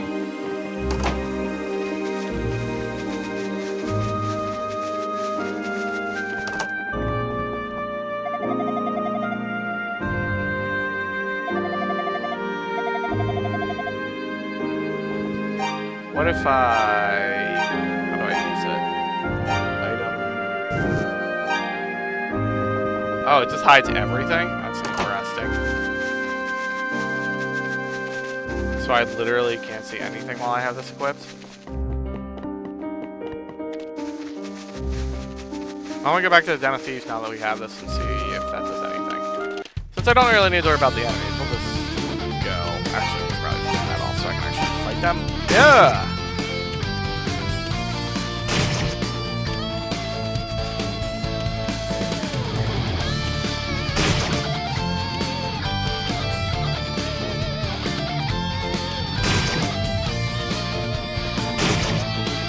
Also, the effect on this bridge actually like pretty tricky for like even like that era of gaming.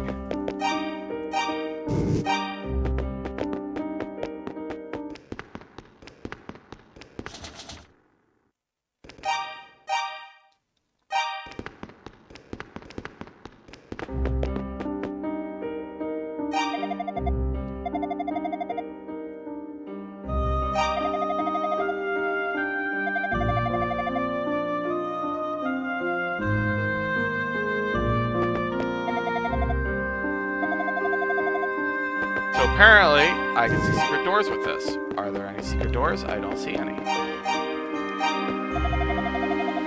Kind of odd that, Yeah. Yeah. Yeah.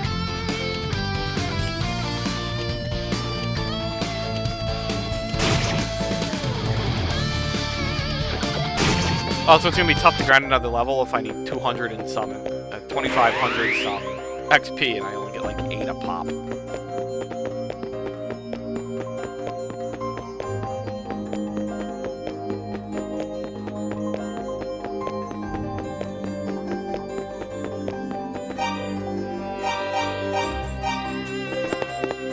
Alright, let's go back down. So these... So if I equip it now, like, do I see anything?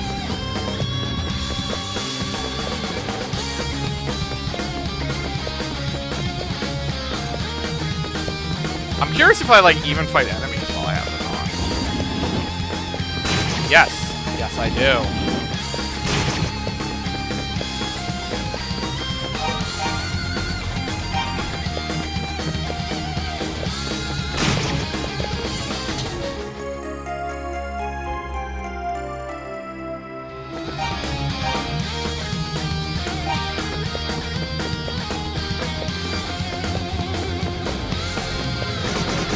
Ow! Dude just nommed on me to death. Jerk.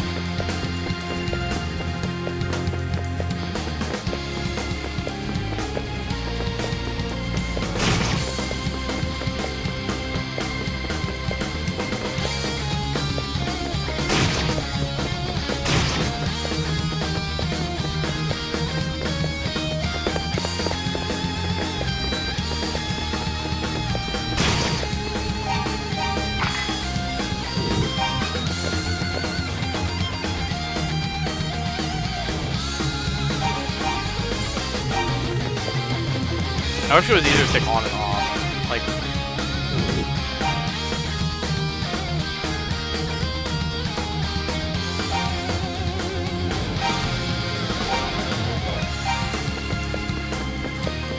Like, not having the menu to use that would be a lot nicer.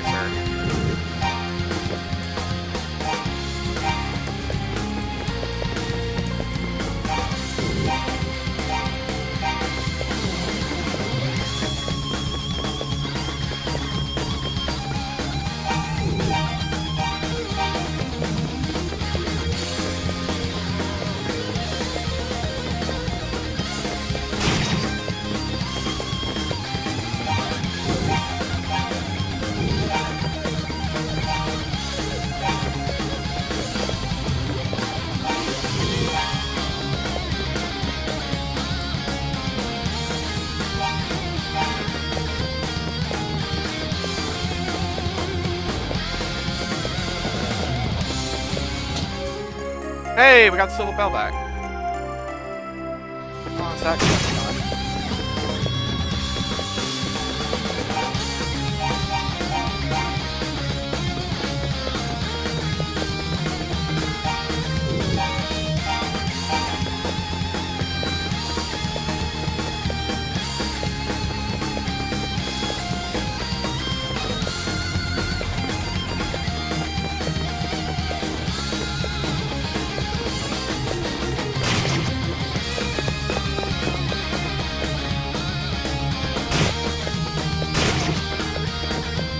I don't know if I can do if he was just gonna stand there.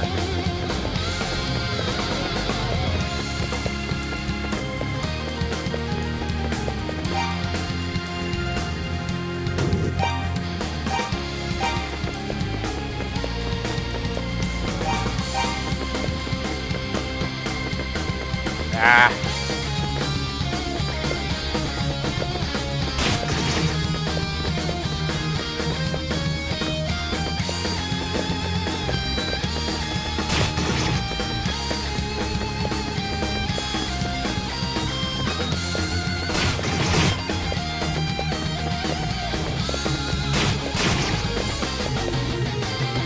That'll teleport. Let's just teleport. Where did I teleport to?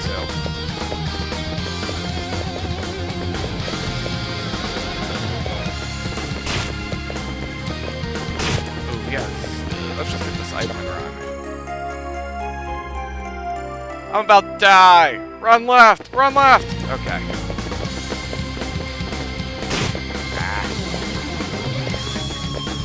Actually. Yeah, that's what I thought. Oh, but I can't walk through it! Interesting. Very interesting. I can't fight him either, so we'll see.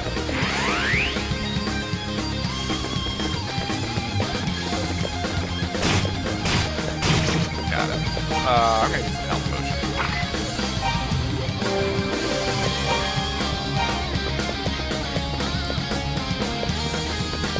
Yeah, this floor is a bit much for me.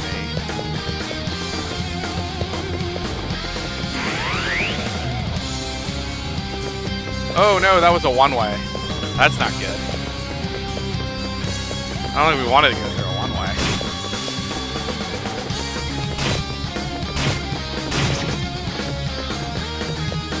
Don't want to fight him. Hey, we got a new shield. Nice.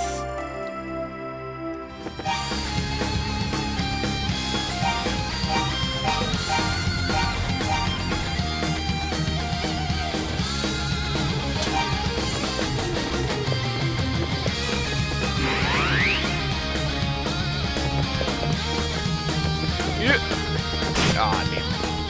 Get out of here. Ah, there we go. That'll work.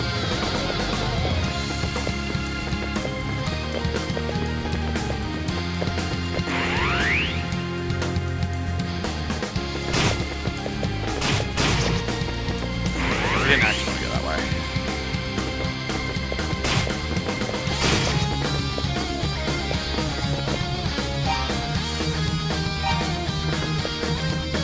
I think we've basically cleared this place. I don't think there's much else I can do here. And we just want to go back to Silver Bell.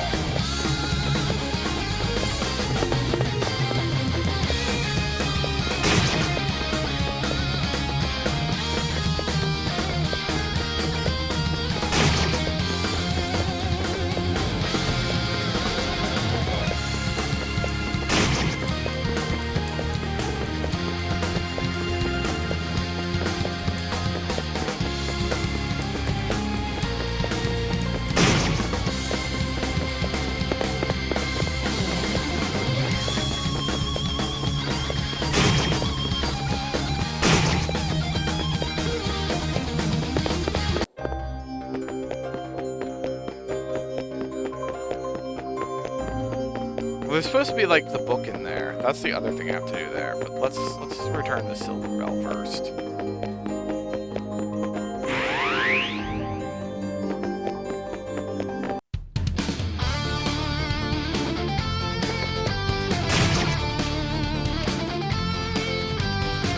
Rock!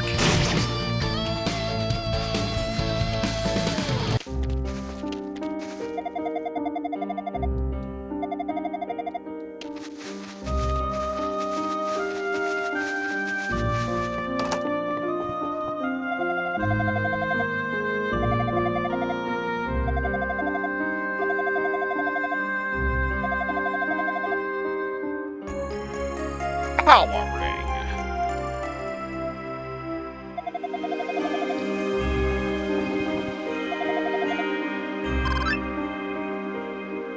Oh, I leveled up.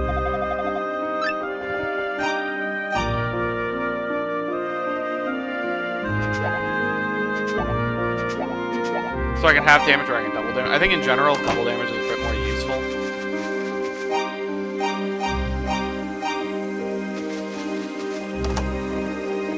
Hey, she's awake.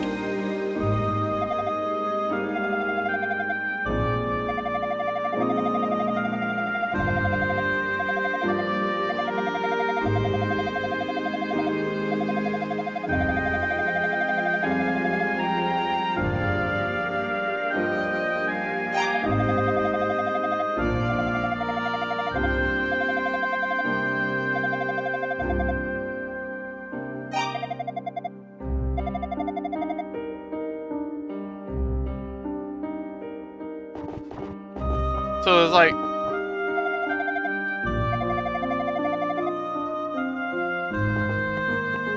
So we save her and there's like nothing? There's like no story progression at all?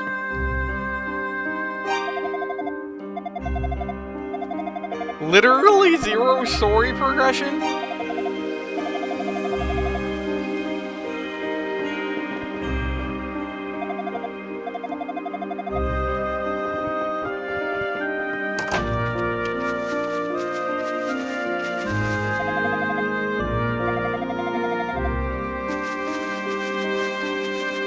What do I do now?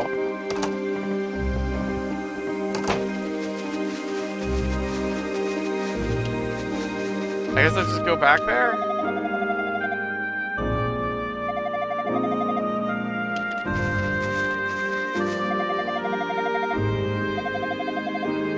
Well, the other thing is, like, I do have this ivory key that I have no idea what it's for.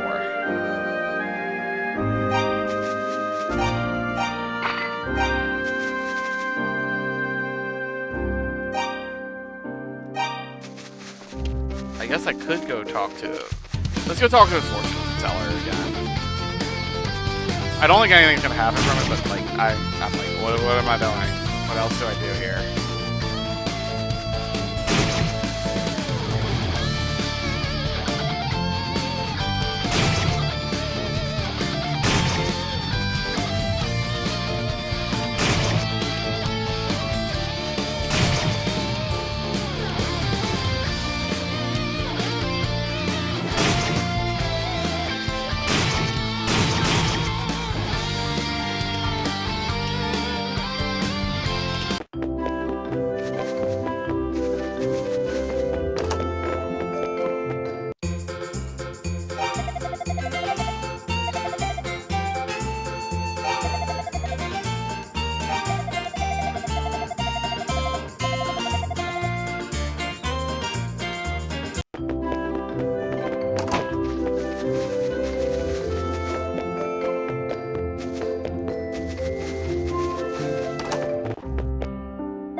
Okay. So I still have to go through that shrine and find a book. Books are important, kids.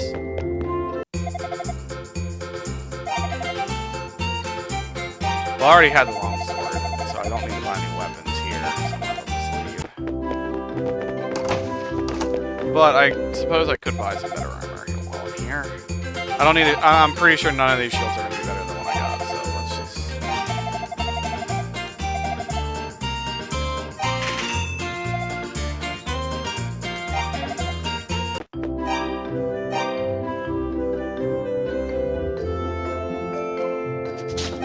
Alright, that should work.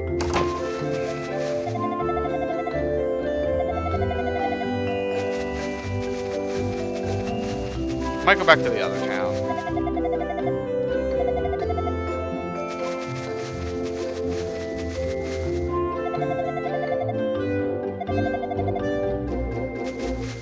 Go check out the mine. I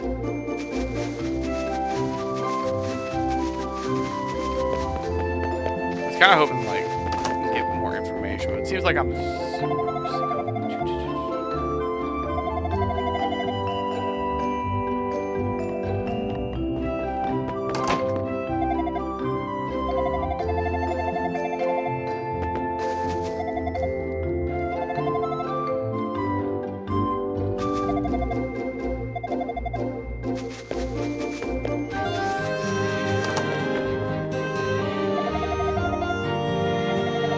I just wonder if there's, like, anything else I'm supposed to do. By the way, all these characters have names. It's slightly unexpected.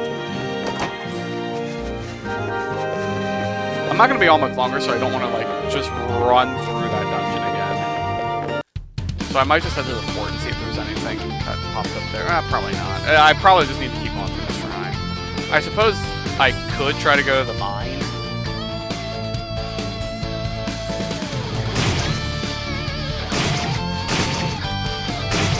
I think I'm just supposed to look.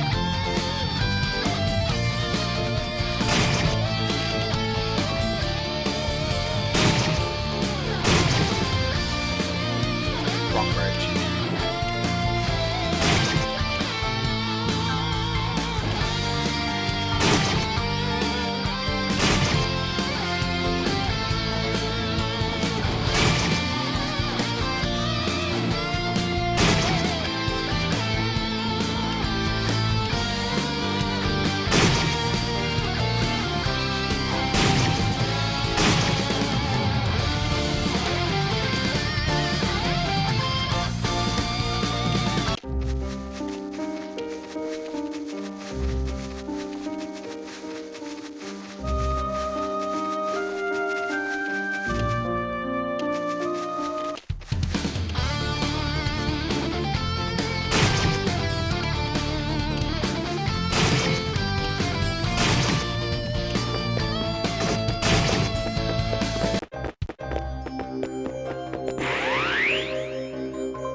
I feel like I need to look this item on in order to get through here.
Oh, I thought that was where that was.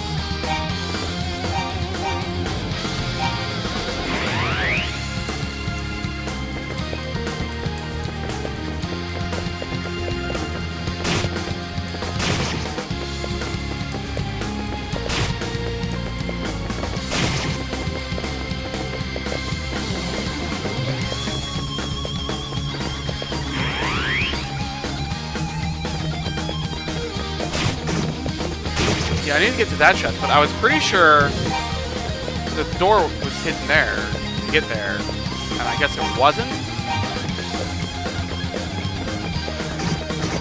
Ow!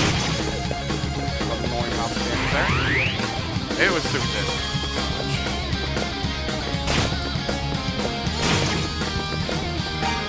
Oh, that's right, it was here.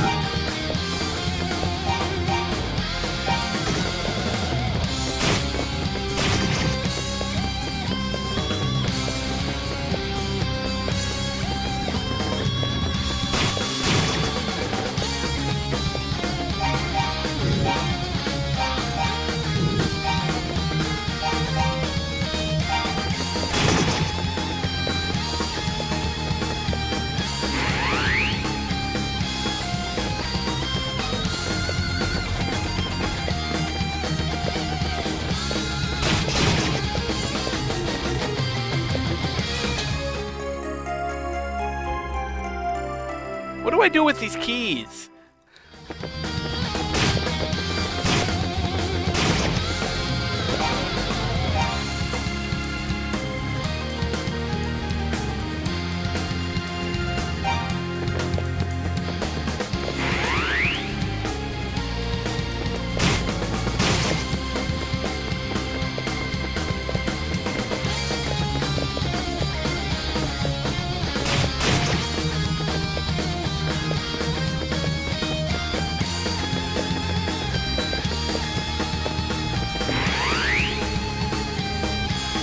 Oh, this is different. This water effect is hilarious.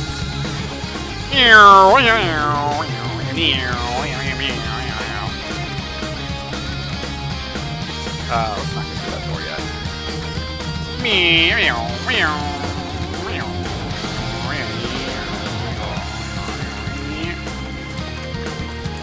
Isn't that where it came from? I thought it was another path to the right.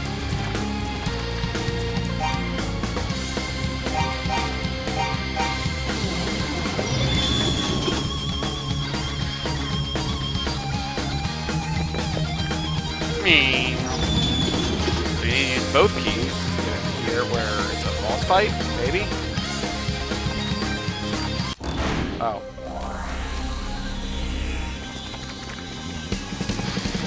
Yeah! Yeah, get over here. Yeah! I'm gonna get you.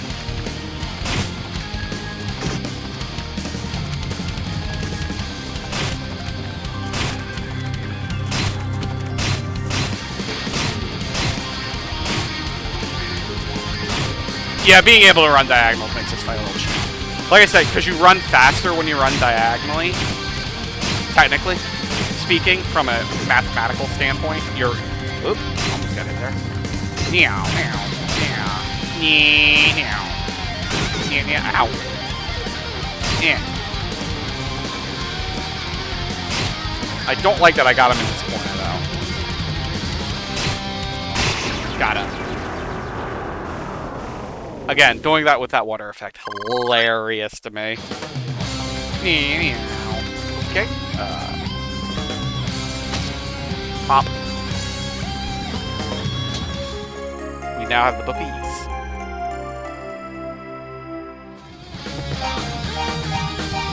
Alright, let's get out of here, back to town, and we'll probably call it for a night there. Water effect is hilarious. What is this water effect? It's just like your speed racer on the water.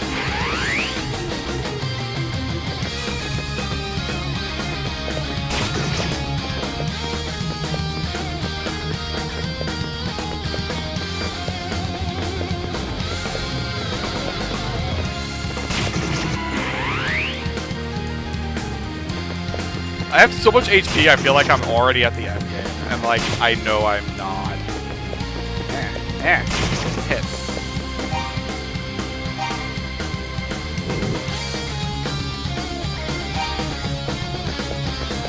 Damn it, I keep thinking that's there, and it is not. And it aggravates me. It's where I just came from. Oh, this is where the marble key was. Got it, that's right.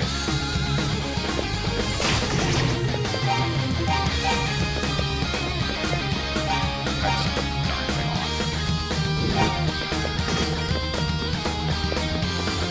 Figure out how the hell we get out of here. Up there's the door. Ow.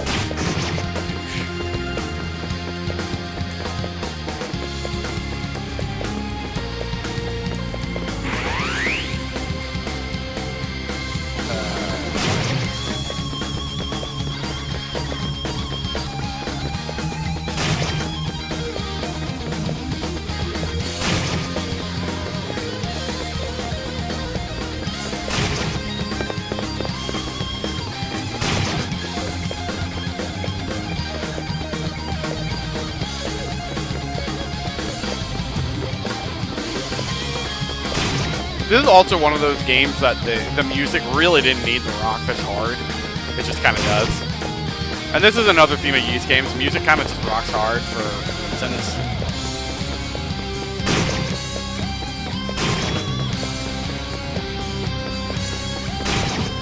The gore art. What is it? Why is this here?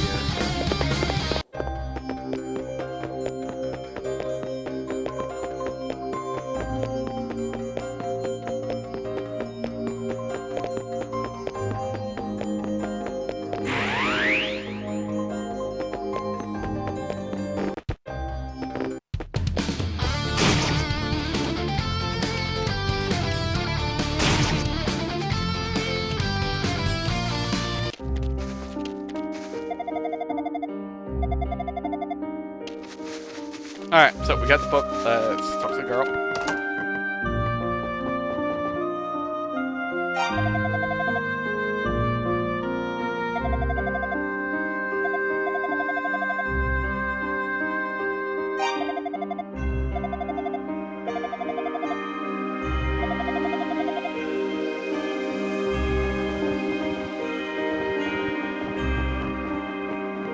Alright, let's go take the book back.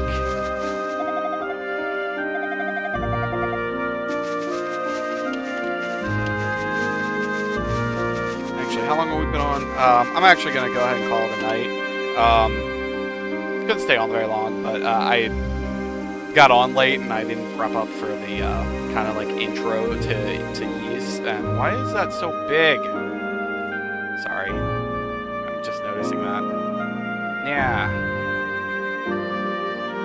Go there. So I'm just going to go ahead and save here. And I'm probably going to get back to this Friday night, or not Friday night, Saturday night. Friday night we have something a little more special. I got my bros back, and I think we're going to play Commander. I think that's the plan. Actually, let me check something. Okay, that still works. So, like, Friday night, going to play Commander with the bros. Saturday night, probably going to be back here streaming Ys. Will I be doing something on Tuesday? I guess we could still be streaming Ys. If we haven't beaten it already, we're pretty far into the game, it feels like. Don't know, we got a bunch of stuff. So I'm going to call it a night with that, and we'll see you all around. Bye, everybody.